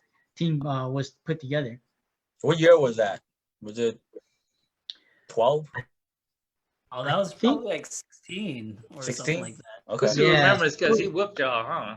Yeah, I think it was like 2015. Oh, that year when we whooped them? Oh, yeah. No, but if I could add to that, Pheng, though, I gotta say, I mean, when I went to go play with Ghost Shadow, Midwest was the monkey on our back. We could just not beat Midwest until J4. And we beat them that year. They had Hova and Yilang, and I remember I think it was Huey that came up to us and like, hey, now you guys believe you guys can win, because and that I think that was such an important lesson for the young players to understand that, you have to believe you can win to play well. And then after that, then we had momentum throughout that tournament, but also when we played ME for future. It was back and forth, but it gave us that confidence, the young guys, the confidence to say, hey, we can do it too. And so, I think that's why I certainly, got out of that moment when we beat, ME, because just the young guys were so thrilled and to have, again, the veterans like Huey and them to come and congratulate us, make us believe we can still do it. I think was really special for us too. Well, let me first. Let me. Is that Ricky? Yeah, he's finally, yeah. Let me ask about you, Fusu. It seems like whenever a team cannot get over the hump, it seems like they plug you right in and then you take them over the top, man. Like you're always like that missing piece or something. You know, especially with Ghost really Shadow, they struggle for a while. Ghost Shadow was really interesting because I remember the first time I played with them, it was like for Father's Day. And, I had a Father's Day event for my father-in-law and it was like an hour away. But I rushed back to the cities because my brothers were playing the tournament, but they were eliminated. So I was at the tournament and I was like ready to play. And Javu and Thufu were like, hey, you want to just set for us for fun?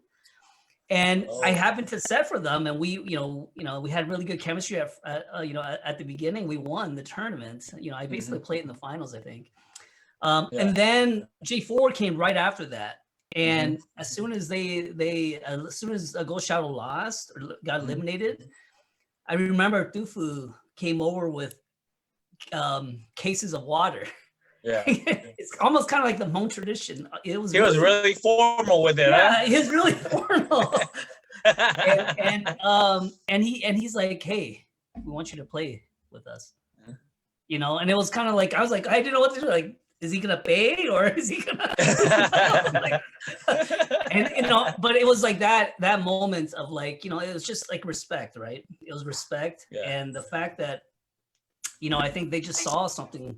And one more point I would add too, just recently when we played in Wausau with Kapu, our OG team, right? Huey and Lang, this could be another discussion too, but Lang was saying, oh my gosh, I've never played with you and Huey. That's what Lang said. Had we done this when we were in our prime, right? And, it just makes you think like, oh my gosh, you're right. We had so much drive and pride in our own teams that we forgot that if we took the time to play with these other great players, beautiful things can happen. And I think it's those sort of things where you just gotta, again, for everybody else out there, you gotta try playing with other people because you never know, it can be phenomenal. Well, I know that Pei and I, we made like an all-time setters list. I think you're like one of my top 2 or top 3 or something. Like, I just love the way you played, love the way you did your thing. And it's like whatever team you went on, they were always going to win. Like just your demeanor, the way you approach the game, it just calms everybody down. And I think Ghost Shadow needed you at that time. And you kind of took them over the top, made them like a household name. They were really good already, but they became a household name.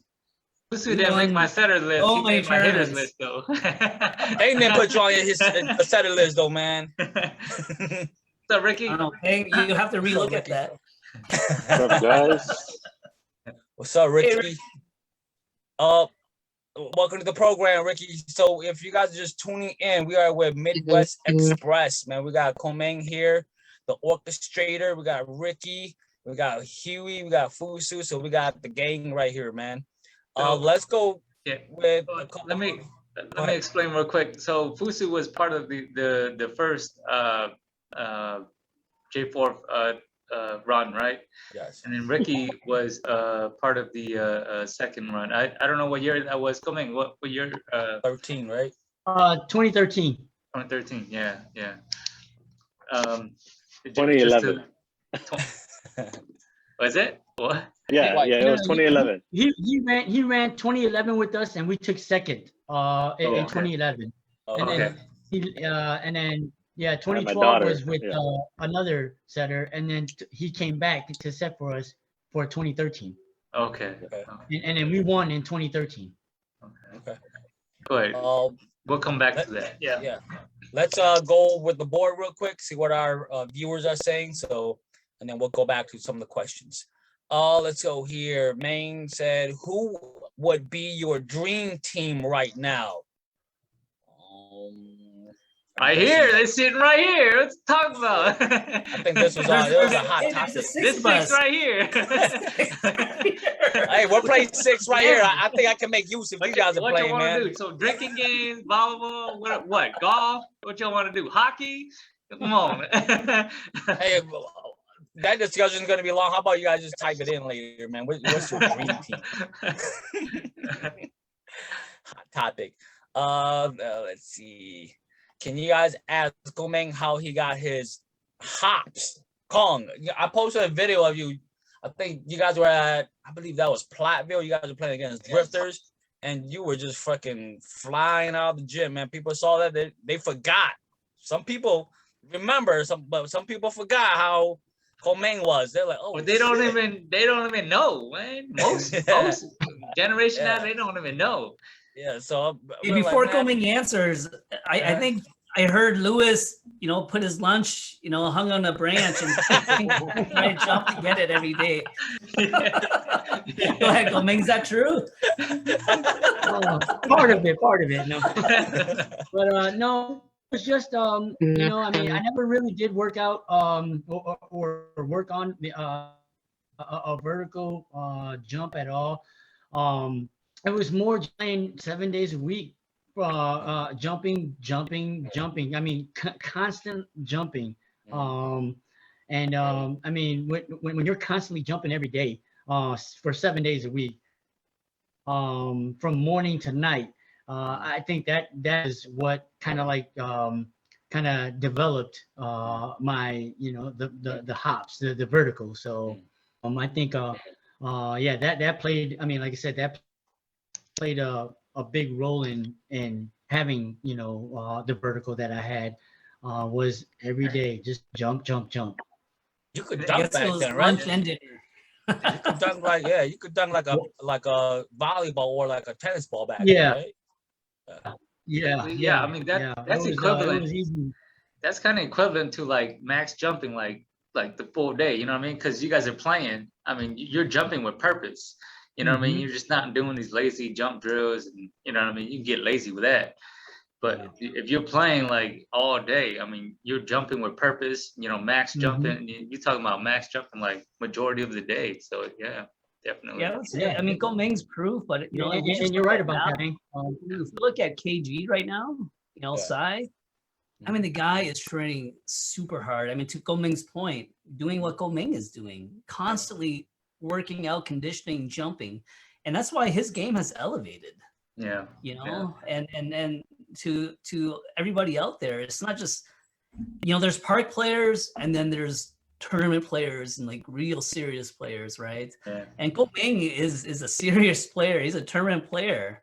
He doesn't need to practice.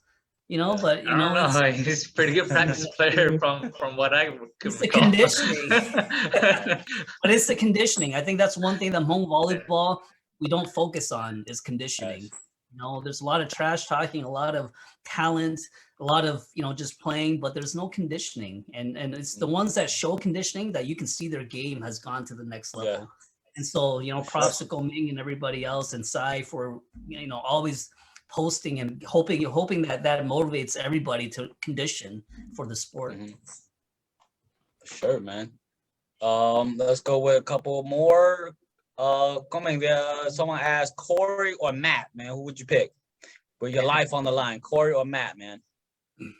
So yeah, with those guys, dude, just pick one, man. It's hard because they're both great players. Cory, I think if I was to choose, I probably would say Cory would be my pick first, but again, don't get me wrong. Matt is a exceptional player. He I really haven't seen him at his max level yet. He's only showed me bits and pieces of what he can do, and that's maybe the reason why I would probably go with Cory, because I've seen Cory at his max. Yeah, for sure. But for Matt to be able to do what he's doing now, he's proven that he is an unstoppable player. He's a force to be reckoned with. Who's Matt for the people that don't know? Yeah. Matt is he's a new he's playing with Dirty South now. We're this team that the team that I'm playing with right now. He's a he. I want to say his. If you guys go and Google his dad is a U.S. Olympic player. By the name of Jeff Stork. He played with Steve Timmons and Couch Karai. He's set for them back then. So yeah, so and then he was a D1 Cal State player that went pro and played a little Olympic players too. So he played like Matt Anderson and Batch and Sanders. So he did compete against those guys too. How the fuck you find him, man? He went overseas to play. The hell did you Google his ass? It's like, funny. Olympic players around my area. The fuck? That's why he using that Galaxy S5 for some reason, man. It's funny. It's funny because he doesn't even look like a volleyball player, to be honest. Yeah. He like I said, he has him and his girlfriend had just moved back to the States, playing professional there. And they pretty much stopped for about 2 years. And we actually met his girlfriend first, and his girlfriend actually she's awesome. And then she, playing in these Mika tournaments, she kind of said, hey, my boyfriend plays too, and I kind of looked at him like, this guy plays, like, man, he don't even look like a player, so I kind of, shrugged it off a little. And then I was playing in this league. I played in this league here, like in town, and we needed a sub. So I was like, I guess I'll give him a call. And when he came out, man, I'm gonna tell you, just the way he looked, I was just the mechanics and all that. I was just like, oh my gosh, this is another guy we can build around, So after just talking to him for a little bit, we got him on board, and I can I don't know. Huey, Huey kind of got a taste of it of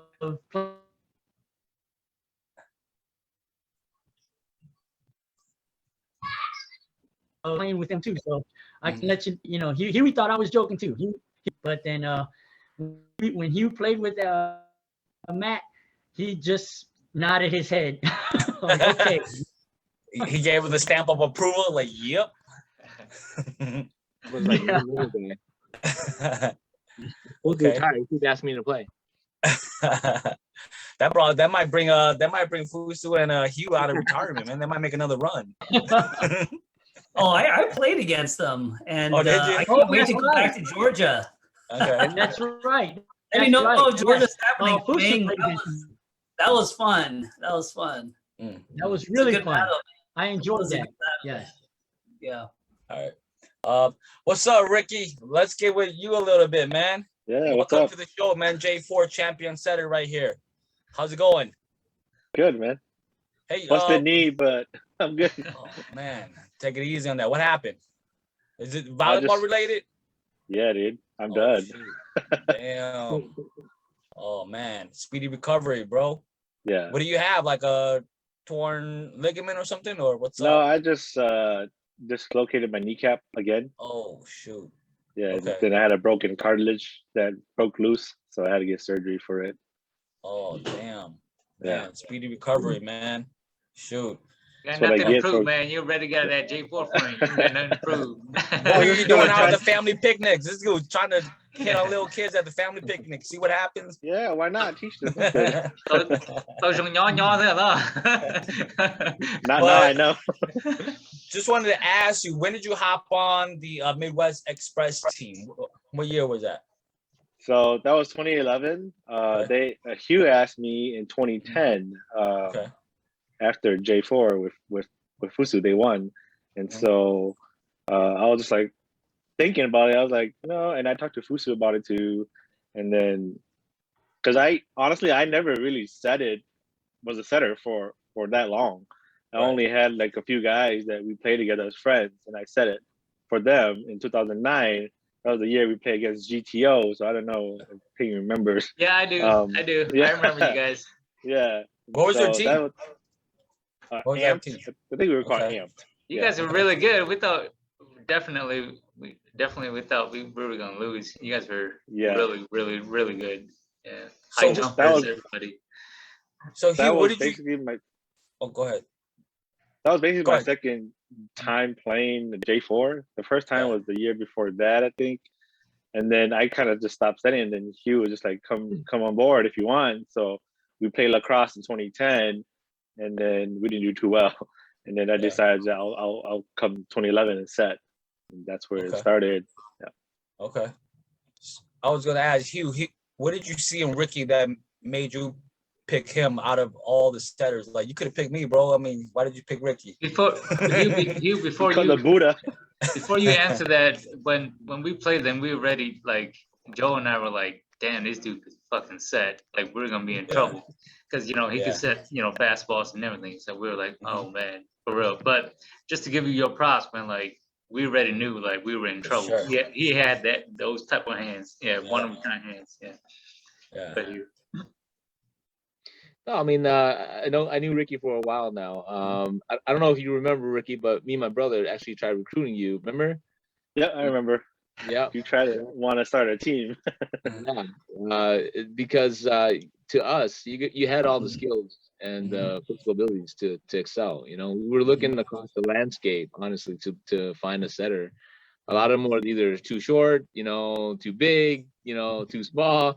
We had our ideal person, and so that's why we asked you. But then I've always wanted to play with you, wanted you to set for us. And when Fusu had to jump ship, we were looking around, and again, I wish Fu was on. Another session. We're coming back. You just had to add that last piece in there. I had to add it. That's still hurt, man. I'm still sorry about it. No. Again,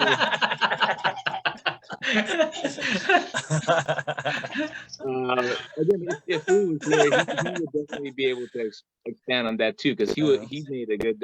He was part of it too. Him and I talked about it, and then we were looking at guys who could play, because we still wanted to play. We were older. Yeah. And the thought did come across our minds, like, hey, is it are we done? But freaking Meng kept calling and shit. He he talked us into it, and so he was like, "Just find a setter. It doesn't matter who it is." And so I like, so we tried a couple other guys. We had a couple of guys on our list, and I was just like, hey, we still got Ricky, man. If he, even though he hasn't been setting or whatever, he's big. He all we need is guys that can block, really. Yeah. The sets we can work on. So that was what was going through my head when I was trying to find him. And fortunately he agreed. So and the rest is and like it is the rest is history. So. Oh man, that was a great move, because you guys wound up winning in 13. Now, Ricky, I want to ask you this, man. You go from competing with some of your guys and playing and not making deep runs. So you didn't play in that much of like high pressure games. And then you go to Midwest where every game is like high pressure. You guys are always in like big games. How did that feel, man? It felt nervous, honestly, because everybody was older than me too. Yeah. I think Eric, me, and Jones are about the same age. So it was just kind of nerve wracking, and because I wasn't confident in my setting too. Yeah. But I wanted to learn. I wanted to move up and level up, I guess you could say. And I kind of thought about why Buddha kind of brought me back then in 2007, and because Buddha was a great setter, and so I kind of wanted to just kind of mimic what he does, or just kind of put myself out there and learn. And so I knew it was gonna be a big stage, and I was nervous, and that's probably why we only took second in 2011. But you can tell in the game that I was pretty nervous. So, but yeah, I think playing the big stage and having a lot of people look at you as the team to beat, it's a good feeling, at the same time, but I knew that I had to kind of step up from where I've been, and because I always been park play, so I never really played hard tournaments and got far. So it was hard, but it was fun and it was challenging. What did you do different after you guys? You guys lost to Primetime that year, right? We lost to Cali. Oh yeah, Team Cali. Then what did you do different the entire year leading up to the championship year?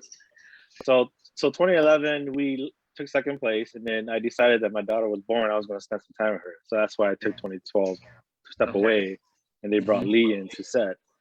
And then I just was kind of like mad at myself, like I should have kept going, I should keep going.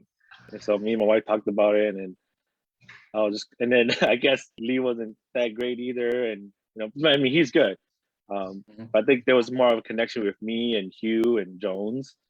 That the middle needed to be established. For me, that was the goal. That okay, I can work with Hugh and Jones because we live here in Minnesota, and I decided, okay, let's do it again, and we'll go out and play and practice. And so that's why I decided to come back, and I just kind of had the urgency to not, like Hugh said earlier, not satisfied, and you just wanted that satisfaction. So I decided that, hey, I want to come back and play and really get us to where we need to be.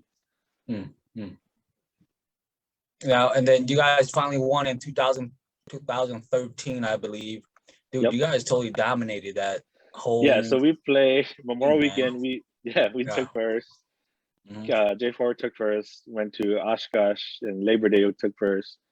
Cali was just the last one that the big one that we wanted. But y'all went like all the way around. You guys made like 4 or 5 tournaments in a row where you guys just took it. And then I don't think any team has ever done that before.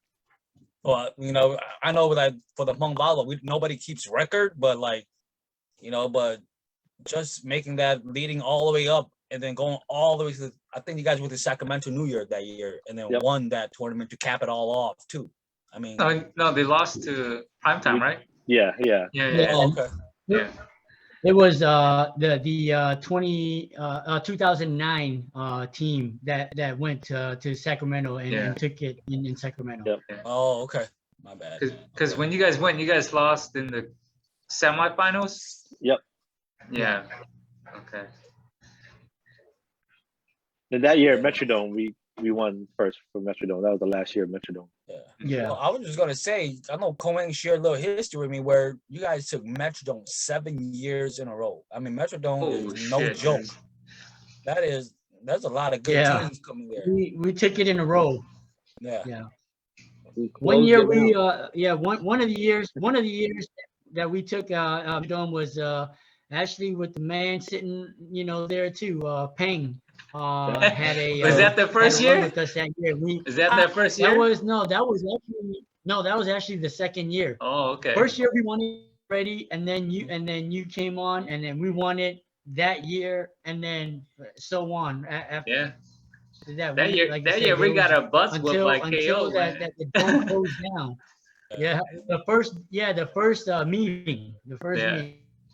Yeah.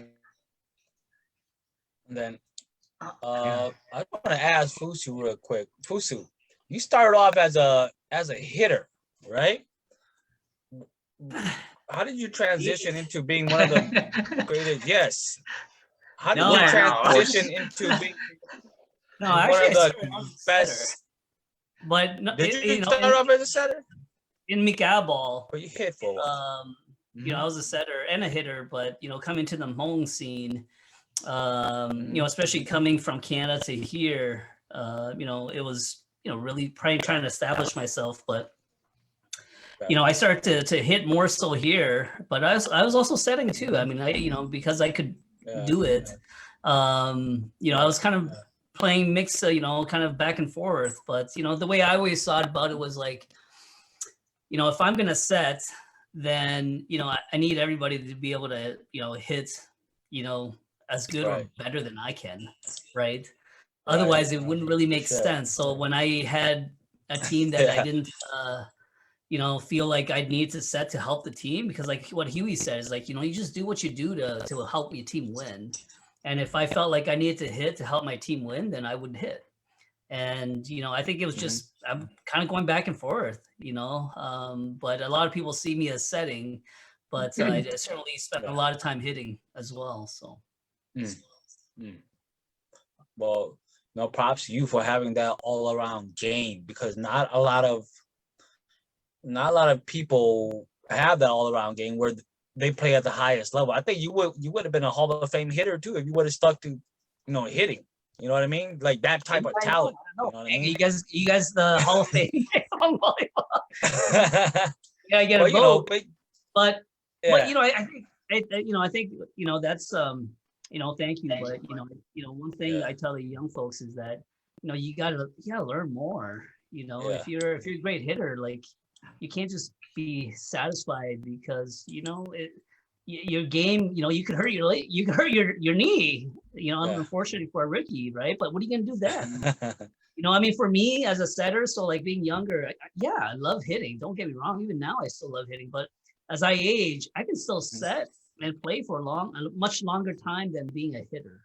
Yeah. And so if I love the sport, I can still participate at a relatively high level because I can set. So that helps me. Unless you're like Meng and you're just a beast, man. Dude's he's still playing as a hitter. You're like, man. No. They'll try to get his lunch. Yeah, he still got a chip on his shoulder. All the time, man. Still got a chip on the shoulder all the time. That's what it is, though. It's how you got to do it. Yeah. Well, I want to ask you guys this, Meng, because Cory, we're going to talk about Cory real quick. When we asked Cory how you and Cory linked up, he didn't really, I guess he probably didn't remember or whatever, but he didn't tell the story thoroughly. How did you get into recruiting Cory, and when did you guys meet, and how did that happen? Well, yeah, I mean, back then we met at a really early age. I mean, I think we were both primed up, I mean, and we went over to this one gym, in Chicago, Clarendon, and we kind of walked in, and he was actually warming up. It was me, Johnny Lewis, Lou Chong, and us, and again, we were all in our primes, and we really didn't care of any other players. But when we walked into that gym, we saw him warming up, and the guy was jumping over, I mean, an 8-foot net. I mean, his belly was above it, and when he would go to hit the ball, he would have the setter set like the ball over a tad bit over the net, and he would swing it straight down and he would pike it, and it literally hit his feet, and I was like, oh god damn, this guy is serious. And I mean, again, seeing players like that, though, I wasn't like, oh man, that dude is bad, dude is awesome. It was more clockwise in my head, like, I can't wait to get on the court with this dude, I can't wait to get on the court with this dude and show him what I can do, So, I mean, that's the first time I met Cory, but then he moved away as time got older. In 2007, I guess, again, I was running out of options. Knock and Chris and everybody was like kind of like just wanting to do their own thing, and again, I was finding myself wanting to play because I love the sport so much, finding players, and there was basically, I came a time where it was, oh shoot, I forgot, Cory is back in town, and he's been playing, and I've been playing against him at these leagues that we had in Chicago.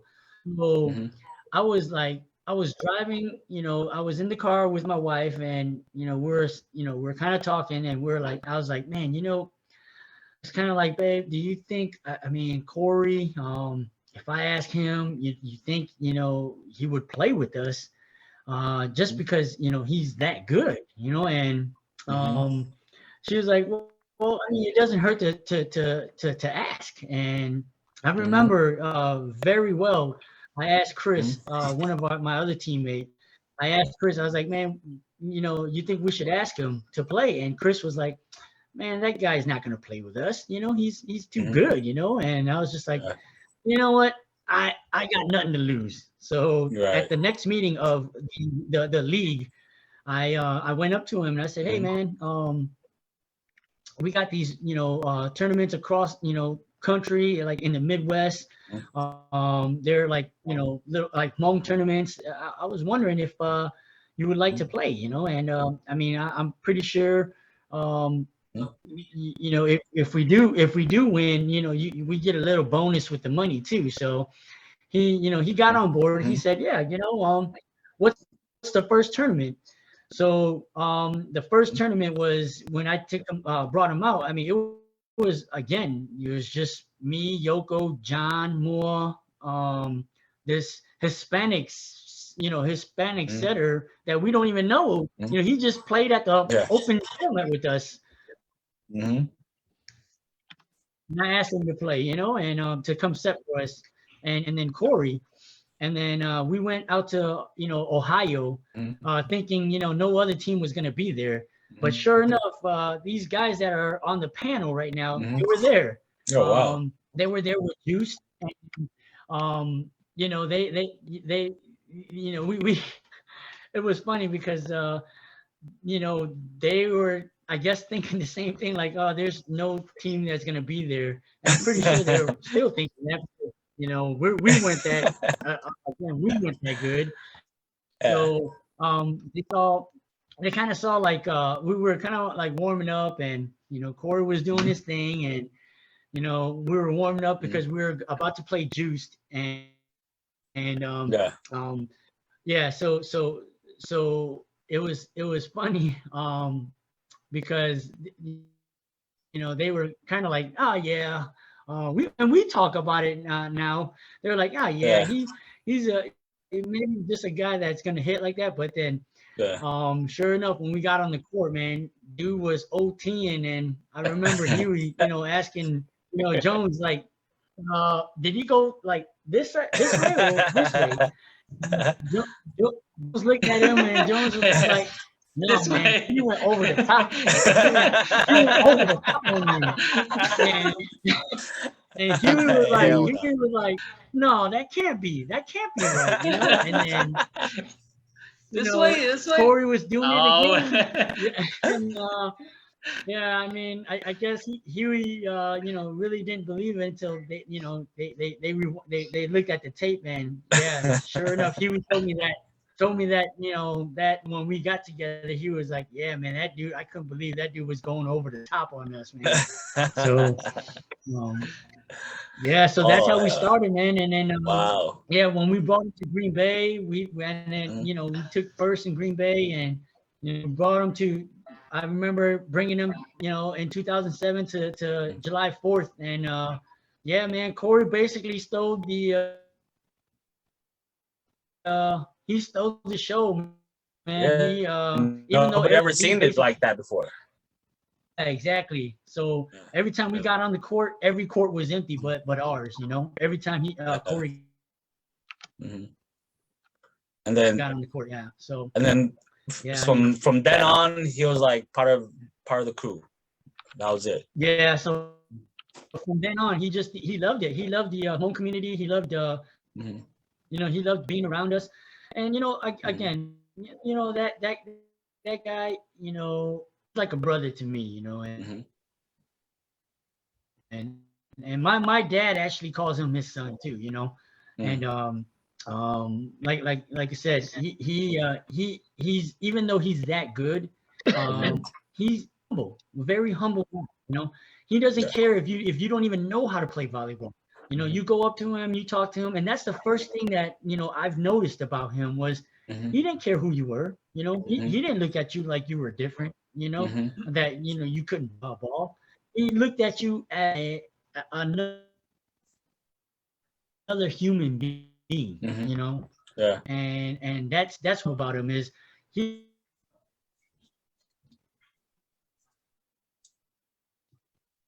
I think you're breaking up. He didn't care who you were. Okay. He spoke to you like you were his equal, you know? Yeah. Man, well. I gotta say too, I mean, you know, when we played on Juiced and the first time we saw Cory too, I think even from there, Meng, like we had a good rapport with you obviously, but with Cory as well. I mean, we had good times, even though we were like frenemies at the tournament in Iowa. You know, I think that was kind of the start, because then it was like the next big thing was J4, and even there, you know, I think we just connected really well. And so I think it was just a matter of time before we all got together to bring it to the next level. Wow. Who would have thought all those guys just playing individually and then all of a sudden became a team in the future. So man. So I think Midwest would go down in my book if we had a history of Hmong volleyball. I think Midwest Express would be one of the greatest team of all time. What are your impression? How do you think Midwest Express will be viewed in your book? If you could sum it up and describe your team, how would you guys be viewed as?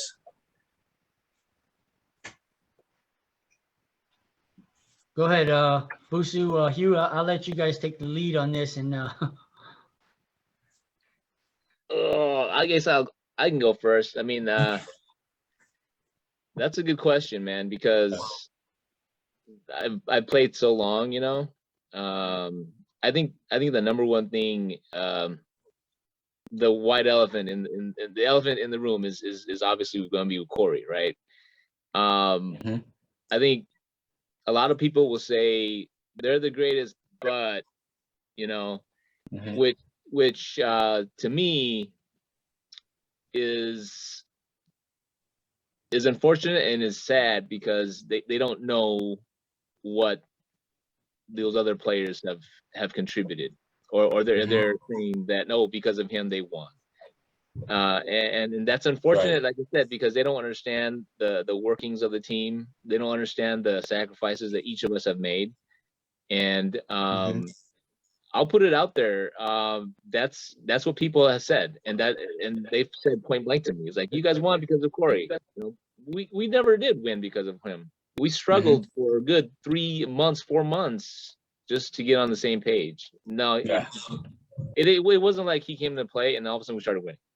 Right. You know, they don't understand that we struggled that whole year together and we finally won. It's like, no, yeah, he came to play with us, but we still lost. We lost to KO. We lost to primetime. You know, the struggles was there. He doesn't make us win. We win as a team. And like I said, I wanted to put it out there because that's going to be the caveat to it, right?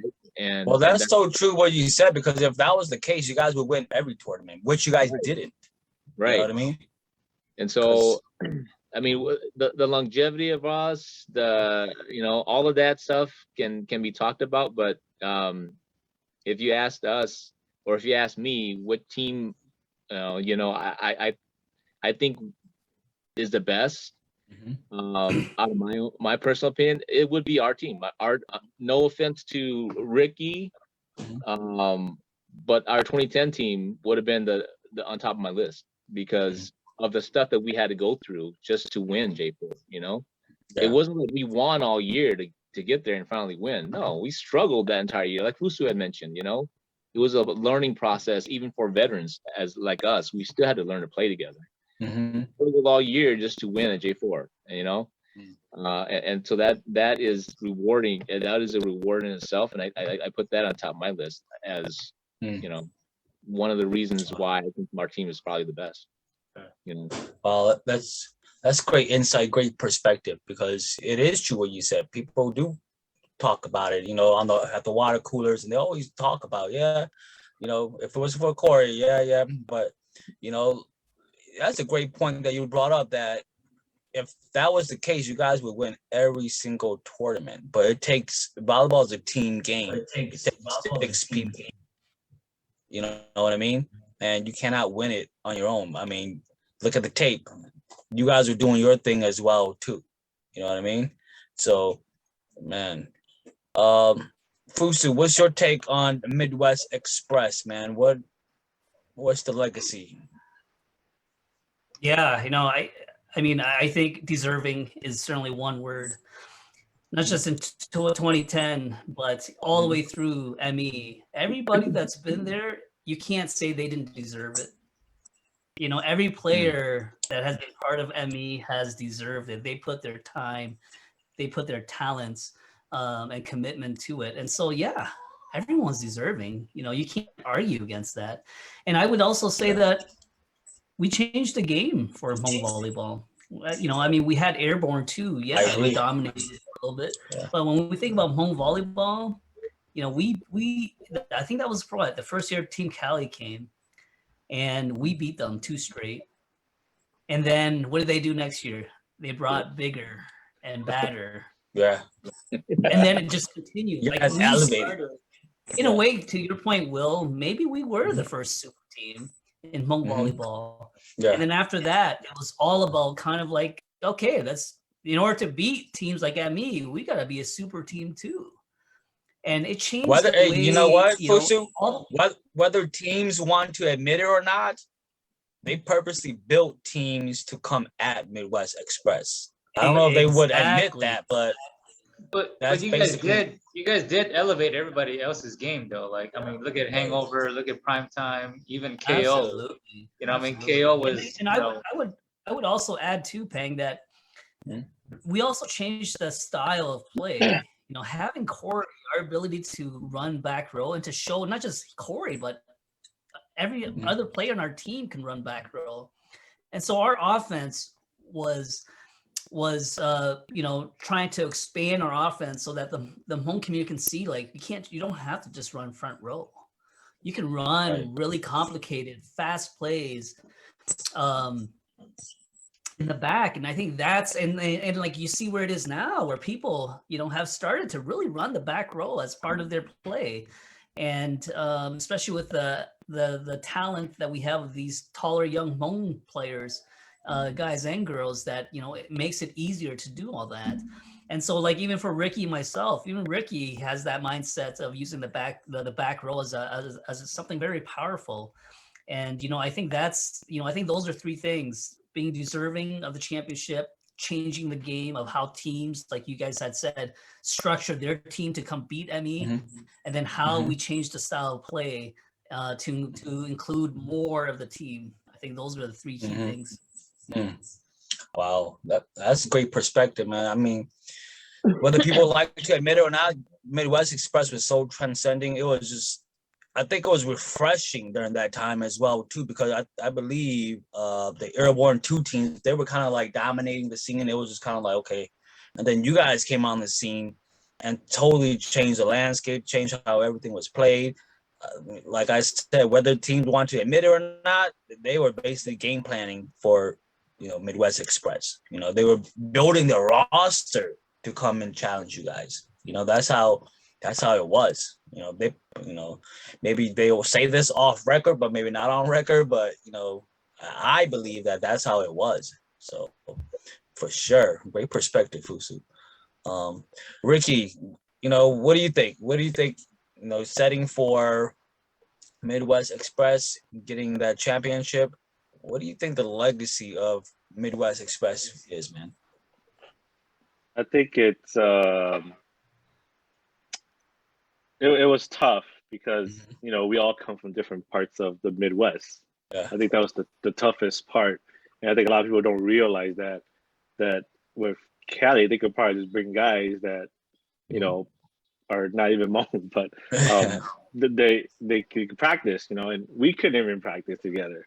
Practice was basically the tournament days. When you really think about it, and that was the toughest part.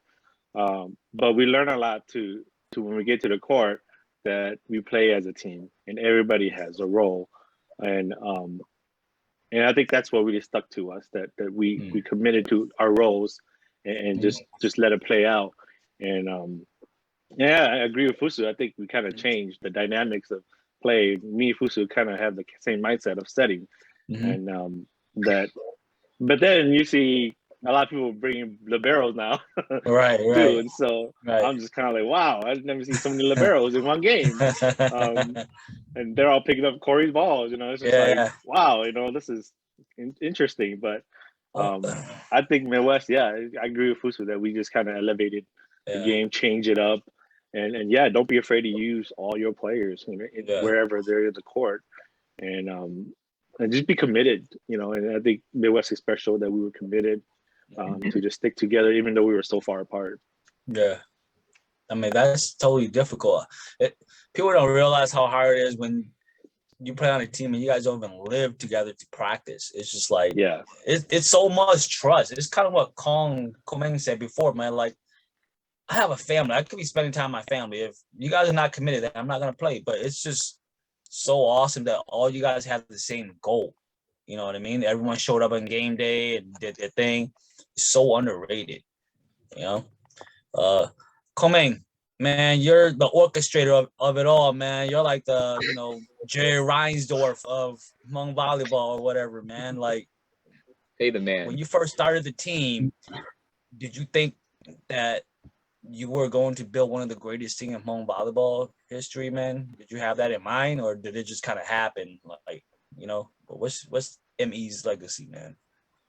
Yeah, I mean, going into it, I didn't know. I honestly didn't know that we were gonna accumulate some of the, some of these great players from the Hmong community. But as time went on, and Jones Food came on, and again, Ricky and Sue and Huey.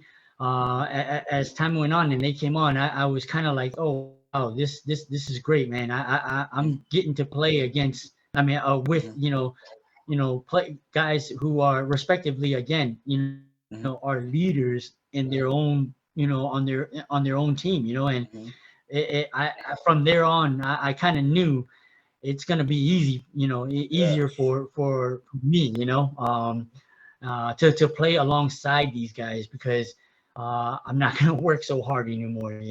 I won't have to work so hard, even though I still push myself. But I know that Huey had my back. I know that Jones had my back, or vice versa.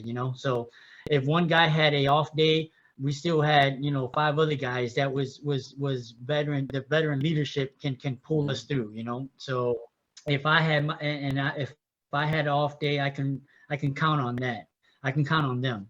If Huey had an off day, he can count on us. So So I didn't know it was going to be like that, and I can agree with Hugh that in 2010, I think that was one of the best team that I don't think.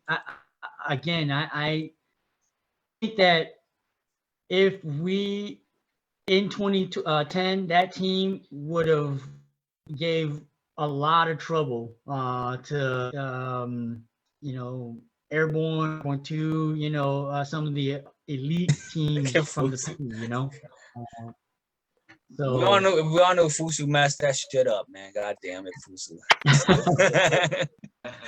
So yeah, I think that it was very, very frustrating for those legendary teams to play against that 2010 team. Yeah, for sure. I mean, you guys mowed through that season. Like, I think it was every major tournament. You all just went through that whole year, and it was just kind of like, I don't know, what could you? It was like the 72-10 Bulls team. It was just like, okay, these guys are coming, and everyone who's taking second this tournament. It was kind of like that. You know what I mean? So you guys were that great, and I don't think in recent years, well, at least it's not recorded. At least I think you guys were one of the most dominant team that people got to see because of the YouTube, because Huey was doing his thing, putting everything up, and it just captured and drove a lot of young folks to go out there and see you guys and play. I think you guys are not given enough credit to like keeping like these young guys going. You know what I mean? Because every generation has that, and that's what KO is kind of doing right now with Hova and Elaine. They're kind of keeping volleyball going because they're still there. They've been dominating for so long, but they're still there. A lot of these young folks. I've been around these tournaments. A lot of these young guys, they actually go up to them now because they know them so well because of social media. They go up to them and they take pictures with them. They're like, they ask them like, how you doing? Because they connect with social media and whatever. So strong, man. You guys came on during the right time, during like the YouTube age, and you know, it's just so awesome that your guys' legacy is captured on video where people can go back and relook and just see how dominant you guys were. So, I mean, dude, one of the greatest team ever, man. Assembled. But you guys had Cory, so. That's big. But I mean, you know. I think that's the dumbest freaking analysis ever, man. It's just like, let's be honest with that though. Like, Cory's more Hmong than some Hmong people, man. The thing is, I don't even think it's like a non-Asian issue. It's like a winning and losing issue. You know what I mean? Like if you're winning, then it's not an issue, and if you're losing, then it becomes an issue. You know, just in my opinion. But yeah, I think for sure, I agree with what Pheng said. I think if you guys never won, but you guys still had Cory, people wouldn't even say anything. But it's just that you guys were winning, so they're like, okay, they were winning because of him. But if you guys were to lose every tournament and had Cory, people would be like, you know, nah, ain't no thing. Well, I mean, part of it too, though, is for the spectators, right? I mean, it were showtime. Yeah, we really were. I mean, if the fans came to watch us play, man. Oh yeah. You know, we were exciting, and that's the key. Oh, yeah. I mean, I think that's all we all want for our family and friends and spectators. That, you know, bring excitement to the sport, elevate the sport, but like, you know, I mean, you got to pay admission, at least, you know, have high caliber play. And I think, you know, we had large crowds all the time because it's just exciting to see the execution. For sure, man. And those years were pretty dead too, because I think when Airborne 2 was playing, I think majority of those years, like they had like a different organization running it, or I don't know what went on in Minnesota, but I know Duhua and MDY, I know they weren't running it for like the majority of those years, and it was like really dead and really weird, you know, like rules that were like, I don't know, you know.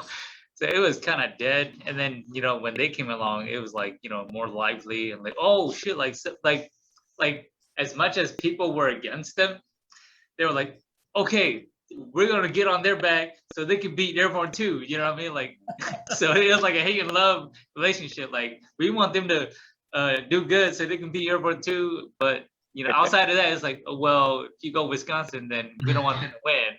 You know what I mean? It's like, well, it was kind of like a hate and love relationship. Yeah, and you're right, Pheng. You're certainly about that. But again, I mean, like I go to what I was saying before, a lot of these guys don't understand that we were already over the hill, man. You know, we were over the hill when we were doing it, and I wonder if there's, you know, are the guys that we've competed against, you know. That was over the hill. You know, I want to go over the hill too. Shit. I want to get there.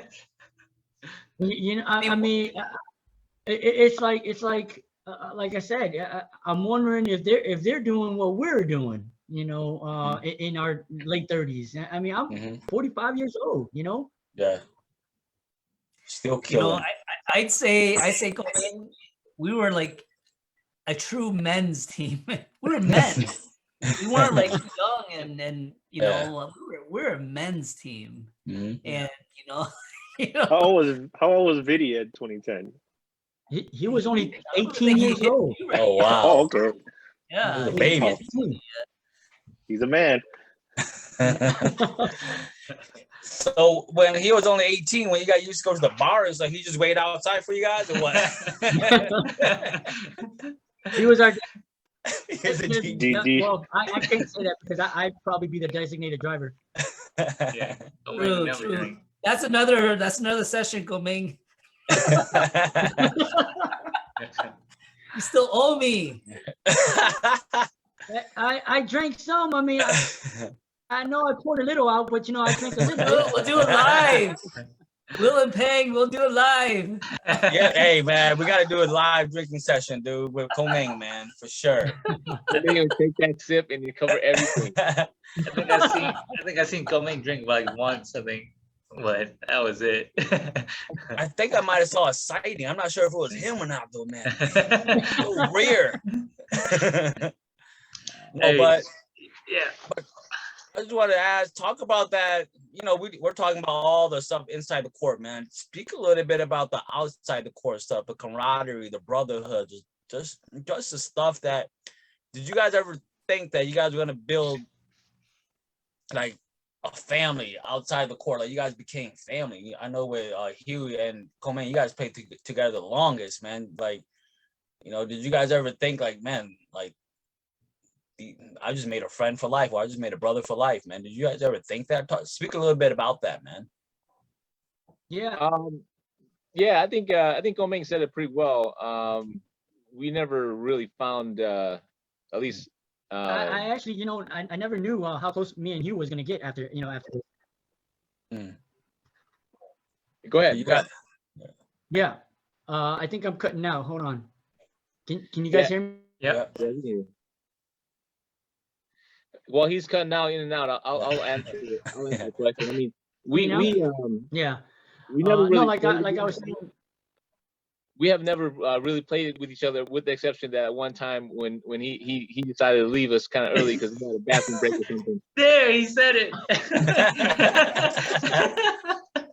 But it's one of those things where you don't know, and I think Fusu said it pretty well too. Is you don't know who you mesh with well unless you actually go and play with that person. Right. Be open-minded, play with them, and see where it goes. And with me, Meng, we never really had that time where we sat around and talked. It was always the OG method of playing ball, where if you're on the outside, Yeah. It's just that OG mentality, So and unlike now, it's like everybody's friends. Social media has brought each other closer. And so when we finally got talking, you find that the way he approaches volleyball, the way he thinks about volleyball 24/7, it's the exact same thing in the exact same way that you do, that you think about it, and when you have that similarity,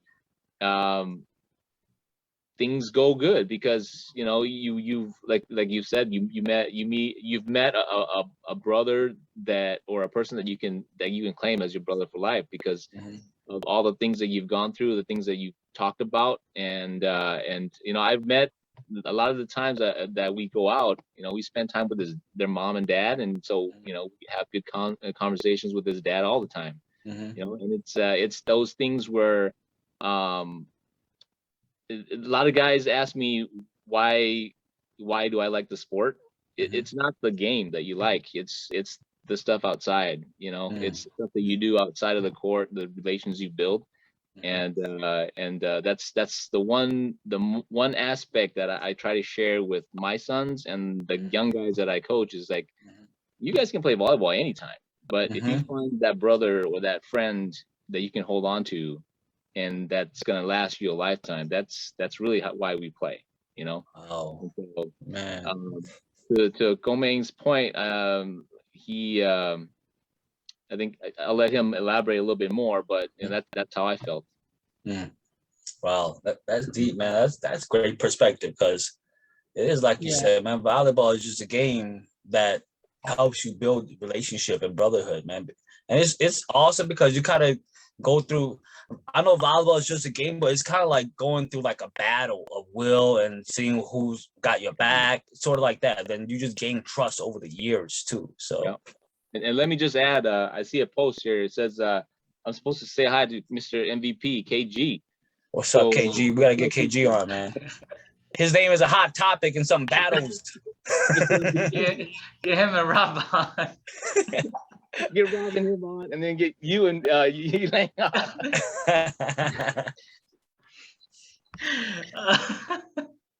Yeah. No, but going back to what he was saying, I mean, he's definitely, like what he said, he said it all. And, I feel the same way. And, I actually, to this day, my dad still cherishes the trophy that he got, from Huey, that he made a trophy for my dad, and like I said, he looks at it and he's like, man, this trophy I deserve, man, because it was a MVP, most valuable, player that always goes to our, and I think that that's the support that my parents gave me and my brother, and to those who played alongside me, and again, it's not just volleyball, but it's you made brothers, and Yes.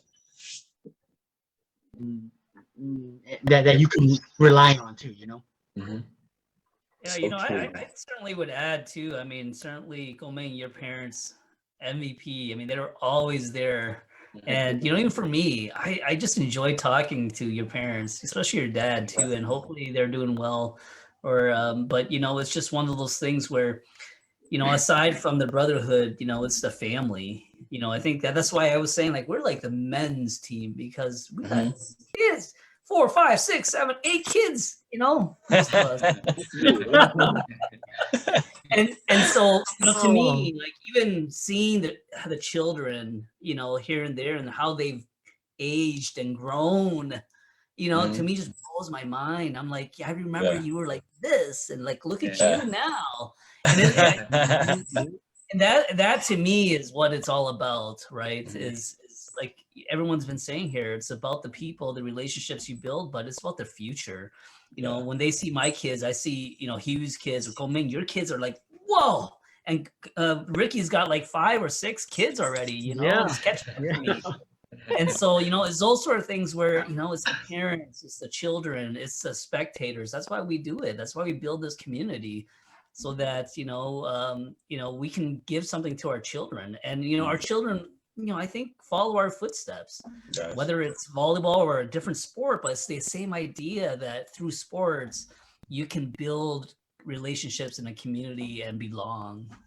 So no, fantastic. No, yes. I enjoyed all those moments. Well, thank you for sharing your insight, man. I think one of the more underrated part of your guys' game is your leadership.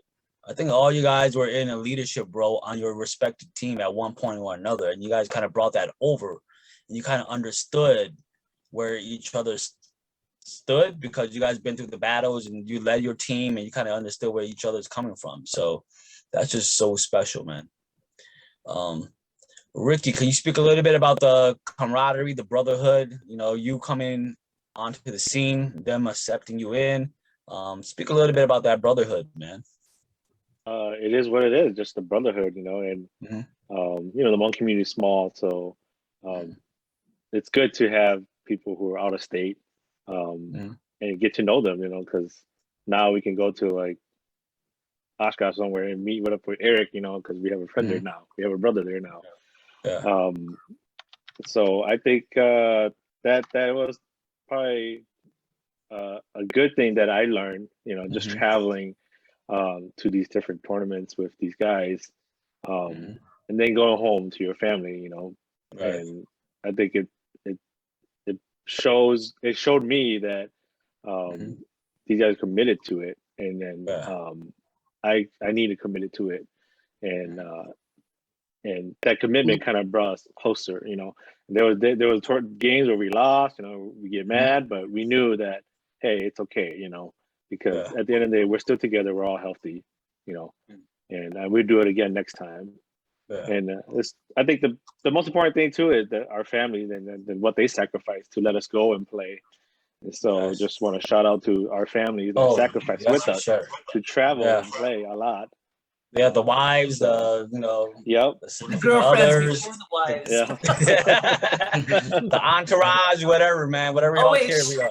You get trouble now. So for sure, so underrated. And the interesting about your guys' team, you guys are all family men, like, right? You guys are there with your wives, your kids, and I see a lot of these young teams where they're not married, and they're like, I hope the young folks listening out there, man, take advantage of that. Play ball or do whatever. It doesn't have to be ball. It could be something you enjoy. You know, take advantage of that. These guys were fortunate enough to have their wives, their kids involved with it too. So, I mean, it's very rare that you find that, you know. Hey, Will, I would put a challenge out to the young folks, and this is what I've been saying, you know, to a lot of people is, you look at us, no excuses. We're married, we have children, we have a job, we have bills to pay, we have to help our children with homework, and we got to do picnics, and we got to do this and that, and we got to help train the youth to play, and we got to go out and work out and stay conditioned. And so, you know, I always say, like, what's your excuse? I have millions, but I'm still out there. What's your excuse? You're single. You know, it's just you. What's your excuse? And you know, and to me, it's not about. I mean, it's not about the excuses, but it's to help motivate them. Like, hey, you know, if elders like us can do it, you know, the young folks should be on a different level, you know, training and if they're serious players, right, they should be out and training and bring their girlfriends to the park and do this and that and just, like, you know, get to that level, because that's the only way we're going to elevate our sport is to drive it, you know? Yeah. And that's why it's so important to have you guys on, like you and like Koo and Sean and all of our guests on, for you to tell your story, what you've been through. You know, a lot of the time we want to make excuses for ourselves, and that's just the young guys, well, me included, like to make excuses for ourselves, feel sorry for ourselves. But just to listen to some of these stories, you know, what you guys been through, it helps you motivate yourself. Like, okay, these guys been through this. They've been through the same thing I've been through. Because winning just doesn't happen overnight. And I think a lot of the time people forget that. They just look at the finished product and be like, okay, I want to do that. But they forget, like, the freaking process. I mean, look at Meng from Chicago right there. He's been struggling for years to get that ring, right? All these years playing, man. I mean, the struggle is there. So, I mean, people are so quick to, like, if they don't get the results, they kind of quit. But, you know, you got to stick with it for sure. I would say a win is not all equal. Right. You know, a win is not all J4 wins are not equal. You know, and it's all relative to the person playing. Yeah. Because, you know, the struggle is like Go Meng and all of us. I mean, our win is going to mean differently, especially to us, and maybe to others as well. And so, you know, to your point, Will, I mean, it's just because you win doesn't mean we're all equal. I think it could be different. Yeah, for sure. Especially it means more if you struggle more. I tell you that. I mean, shoot, look at I'm just looking at the Bucks win the championship this year, and just the way Giannis won his championship. I mean, that guy, like, man, I felt it, like, man. I'm like, that's how you're supposed to win. You know what I mean? Like, stay with the team and this dude, hey, Go Meng, hey, we gotta take his Chicago car, bro. This dude, man, fuck this dude. Bulls looking all right this year, man. That might be. I gotta say though, the Raptors didn't win until they had Jeremy Lin. Jeremy Lin was the key. Yeah, well, that 1 minute. Oh yeah, Fusu's from Canada. I mean, he's a Raptors fan. He was all right. He was celebrating, but I hear you, man. It's just some of the struggles, and you know, hopefully some of the young folks, and that's why we do this, to archive this, kind of like how Huey documented your guys' whole, like, journey, all the volleyball journey, and that's what we're trying to do. Just get your guys' conversation in an archive. Whenever someone is going through something, look back at this guy's struggle or this story or that story, and, you know, just feel motivated to, you know, pull it through. So that's the whole point. You know what I mean? So I'm so glad to finally have you motherfuckers on, man. You guys are. Hey, before, man, we're going on like 3 hours. But before we head out, Huey, I know you got a cause that you want to speak on. Floor's yours, man. Yeah, I got a couple of things. One is more of a plug for what I've been doing for the past 3 years now, and that's to coach some of the younger kids in high school. I've been working with the Boys and Girls Club, the East Side St. Paul here for about 3-4 years. We've got a program where we just started up, and it's finally picking up some steam with some of the youth that we have there. And again, I just want to get a quick plug out to that program and to our director, Max. Okay. Amazing guy, does a lot for the community and doesn't get any credit for it. So shout out to Max Tao. The Infinity Boys Club will be kicking off their training and tryouts this fall season. Tryouts will be the Tuesday and Thursday of this week. If there are any questions, I can send you the link for the phone number, and you guys can put it on the page here.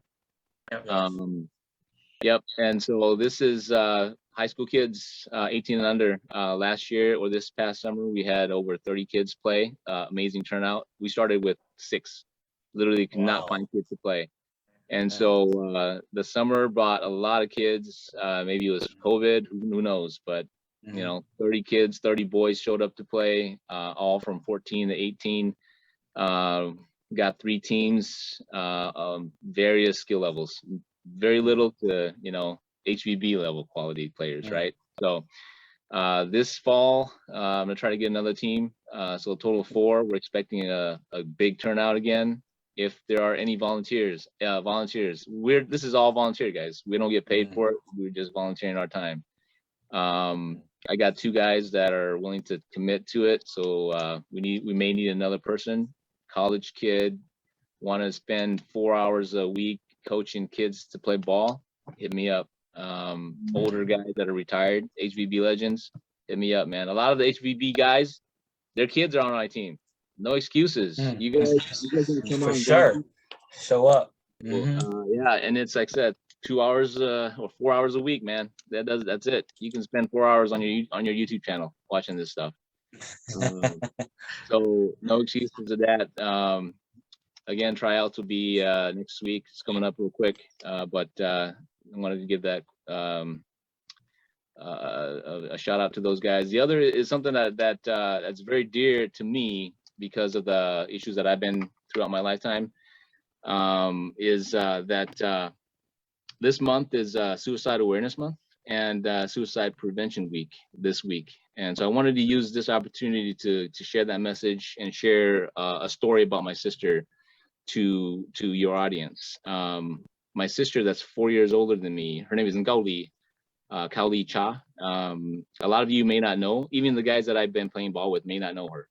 But she was the Nsaigonza of our family, the youngest daughter. And she's a person that's, again, 4 years older than me, but always listened to me. She was what kept me going during our... So when we moved up here, I was 14, 15 at the time, and I was going through a lot of issues, like, you know, moving from Fresno to Minnesota here in the dead of winter. There ain't shit to do up here. And so when you were 14, 15, you chip on yona, and so she was there for me, giving me, we both came up together before our parents came up. And so we came up, and then like 4 months or a month later, the rest of the family came up. So we came up to stay with family. But she was there for me from the start. Fast forward to 1994, she turned 18, graduated, was planning to graduate that summer. And I was probably 15 at the time, 15 at the time. She was 18, going to turn 19 in the fall. But she told my parents back in April of that year that she was going to go on a school trip. Probably, I recall that was spring break. But that weekend while I was playing outside, I caught her going to a friend's house, right? And so I went and told my mom about it. And later that night, my dad came and talked to me and, you know, asked me where I saw her, and I took her to the neighbor's house. Sure enough, she was there with some friends of hers, and my dad, being the OG that he is, you know, you guys understand. So back then, man, your parents were strict. You know, corporal punishment was the norm, right? Right. And so, you know, she embarrassed her a little bit. You know, dragged her out, brought her back home. But that morning, April 4th, 1994, changed our lives forever. That morning, somehow she grabbed my dad's revolver, found his bullets, and shot herself in the chest. And to this day, you know, we don't believe, we struggle with the comprehension that that she could do that to herself, right? And we've never found the answers to those types of questions, or we don't know, we can never think of anyone or her specifically that she would do that to herself. And nobody believes that she's capable, or nobody was able to believe that she was capable of doing that to herself. So again, my dad, you know, told her, that was a time where the thought of suicide never, it was never on our minds, you know. And my dad showed us all how to use a gun. He with the thought of, you know, if there was a home invasion, we'd all be able to take care of ourselves. And so he had the bullets out separately from the guns, you know, kept all of the kept those things separated. He knew all the gun safety rules. He taught us all how to use it, how to shoot it, how to take care of it. But again, the suicide and the harm that it caused internally would never come up. You don't think about those things. But the reason why I wanted to share that is, again, because of Suicide Awareness Week, Suicide Prevention Week, so Suicide Awareness Month. I wanted to share that story and her story with everyone, and show how that disorder affected my family, and that it give folks an idea of the importance of just talking to the friends, talking to your loved ones, understanding the symptoms, and being aware of them, and not only being aware of it, how to help each other, you know, how to help those that are going through that, or if yourself is going through that, knowing that there are resources out there for it.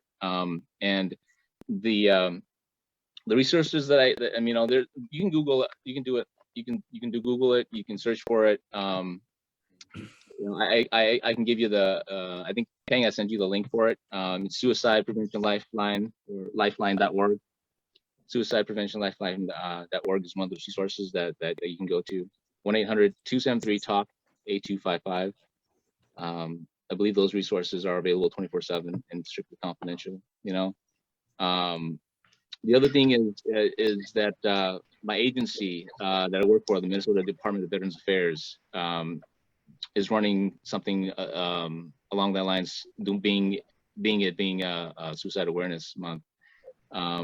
They're giving away free gun locks to anyone that requests it. Mm-hmm. Some of the facts that they gave out to me was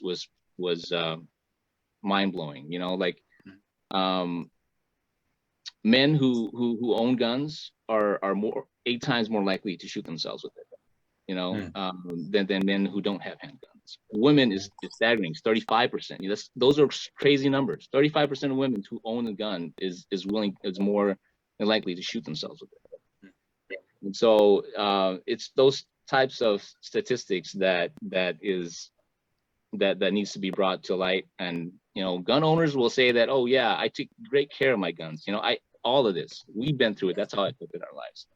And even having a gun lock there may not be 100%, but you know what?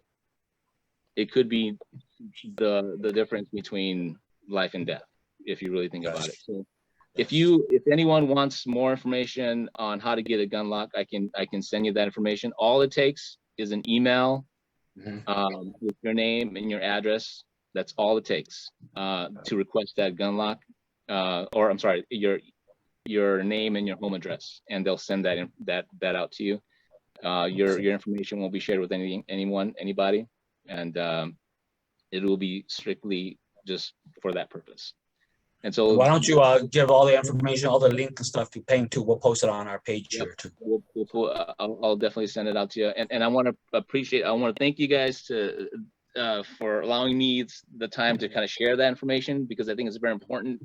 Your platform is awesome, because not only are we reaching out to volleyball players, but it's going to get recorded, and I hope people watch it and understand the importance of it. And it's just, we're just not talking about volleyball here, guys. You know, I think that you guys are doing a great job. Keep at it, and we need to address these other issues that are affecting our community. I've seen just crazy things that are happening. So I really wanted to address that and put that, bring that to light. Well, for sure. Thank you for sharing that story, man. I know it, you know, it still hurts very much because you could never get over a family member's death, especially in such a fashion where they're so young and there's so much life ahead of them. I know that in our community, you know, we probably don't talk about that as much, and it's just so awesome that you're bringing that to the forefront, because I know that a lot of young folks out here are going through a lot of stuff, and you know, just making us aware of what people are going through, because you know, different people have different capacity to hold stuff in. So thank you for sharing your touching story right there, man. Yep. Shoot, and we'll post up all the information here too, man. Share it with us, we'll post it up, and you know, shoot, it's something that's not talked about a lot, because you know, I'm pretty sure every family goes through similar situation, you know, but it's just not talked about. So yeah, thank you. Yeah, definitely. Thank you. I mean, it takes a lot of courage to even, you know, talk about stuff like that. So thank you. Yeah, and, we're definitely. Actually, to add to that too, Hugh.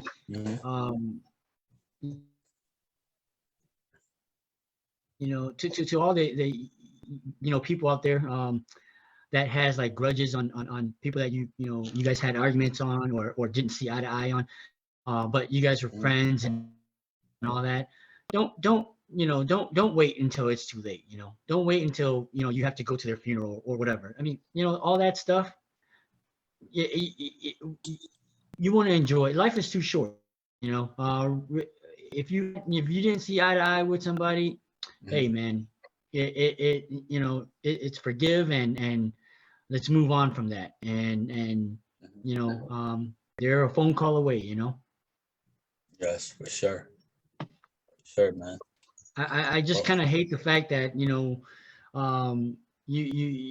would have or know someone, and then you would go and meet that person, whether they're cousins or friends or whatnot, at a funeral, and say, and that's like the only time you would see them. It's those are on bad terms, you know. Yeah, don't just see them on bad terms, but see them, you know, when it's not a funeral too, you know. That's for sure, man. So underrated, man, especially with everyone getting up there in age too, man. That's for sure, dude. You know, we're not young bucks anymore. So man, thank you guys. Thank you, fellas, man. Dude, I'm so glad you guys came on. I just became like 10 times wiser, man, just listening to you guys spit your stuff about volleyball. For me, when I listen to volleyball stuff, it's not about volleyball. For me, I'm always trying to like comprehend the process. You know what I mean? That's what I get out of it. I care less about if you guys win or not. It's just the process. You know, it just so happens that you guys won, and I just want to know how you guys got there. You know, I don't. The results are one thing, but just how you guys got there, that's so interesting to me. So thank you guys, man. You guys spent 3 hours on our show, man. Dude, I appreciate it. I know CrossCourt appreciate it. I know the people at home appreciate it. I think you guys were a hot commodity. You guys were one of the last great team to even come on here to represent, man. I know we had people from we got Cool and Sean from Primetime. We have Hoba on here before, and there was no representation for Midwest Express. And I'm so happy that you guys came on to share your volleyball story and to share some of your life-changing story too. So appreciate the love. I appreciate you guys, man. Hey, before you sign off, I promised my boys to give them a shout out. Let's do it. Man, watch out for us in 2022. What's up, Caliber? Hey, man, we've been looking out for Caliber too. Let go. Rob might steal them. Rob might steal them. All right. Well, hey, we want to give a shout out to Caliber too. What's up, Caliber, man? We look forward to seeing you guys grow and dominate for the next 5 to 10 years, man. Hopefully even as long as Meng, man. Meng might play with you guys, dude. maybe get if you and them play again, I'll definitely join, man. But yeah, Caliber, man. But we'll definitely, hopefully, we'll see you guys. Nice, nice young team, man. So. I want to say shout out to Creed For NC New Year this year. Yeah. Creed too. What's up, Creed? See some of those young bucks play. Shout out to Yulang, the best player in Minnesota. Man. All right, I think it's time to go. All right. Well, hey, thank you, Fusu, thank you, Hugh, thank you, Ricky, thank you, Meng, man, long time buddy, bro. Chicago years, man, back in the days. Finally, man, got you on, man. Appreciate it, and I appreciate you bringing in the boys too, man. We've been trying to get these boys on, but they didn't want to come on. So finally, appreciate it. Definitely. Thank you guys. Thanks, Will and Pheng too, and everybody. I think let's keep it up. Keep the live discussions. Keep the HVB chat going, because this is how we can connect with each other. Even if it's social media, that's the way to do it. And great job, and we'll continue to support you guys, Will and Pheng. So I'm looking forward to keep it moving forward. I'm looking forward to the next session, man. Yeah. Keep it positive. Keep it moving forward, guys. All right, gentlemen. Good luck. Stay safe. Be healthy. Until next time, man. Until next time. Be well. All right. Peace, guys.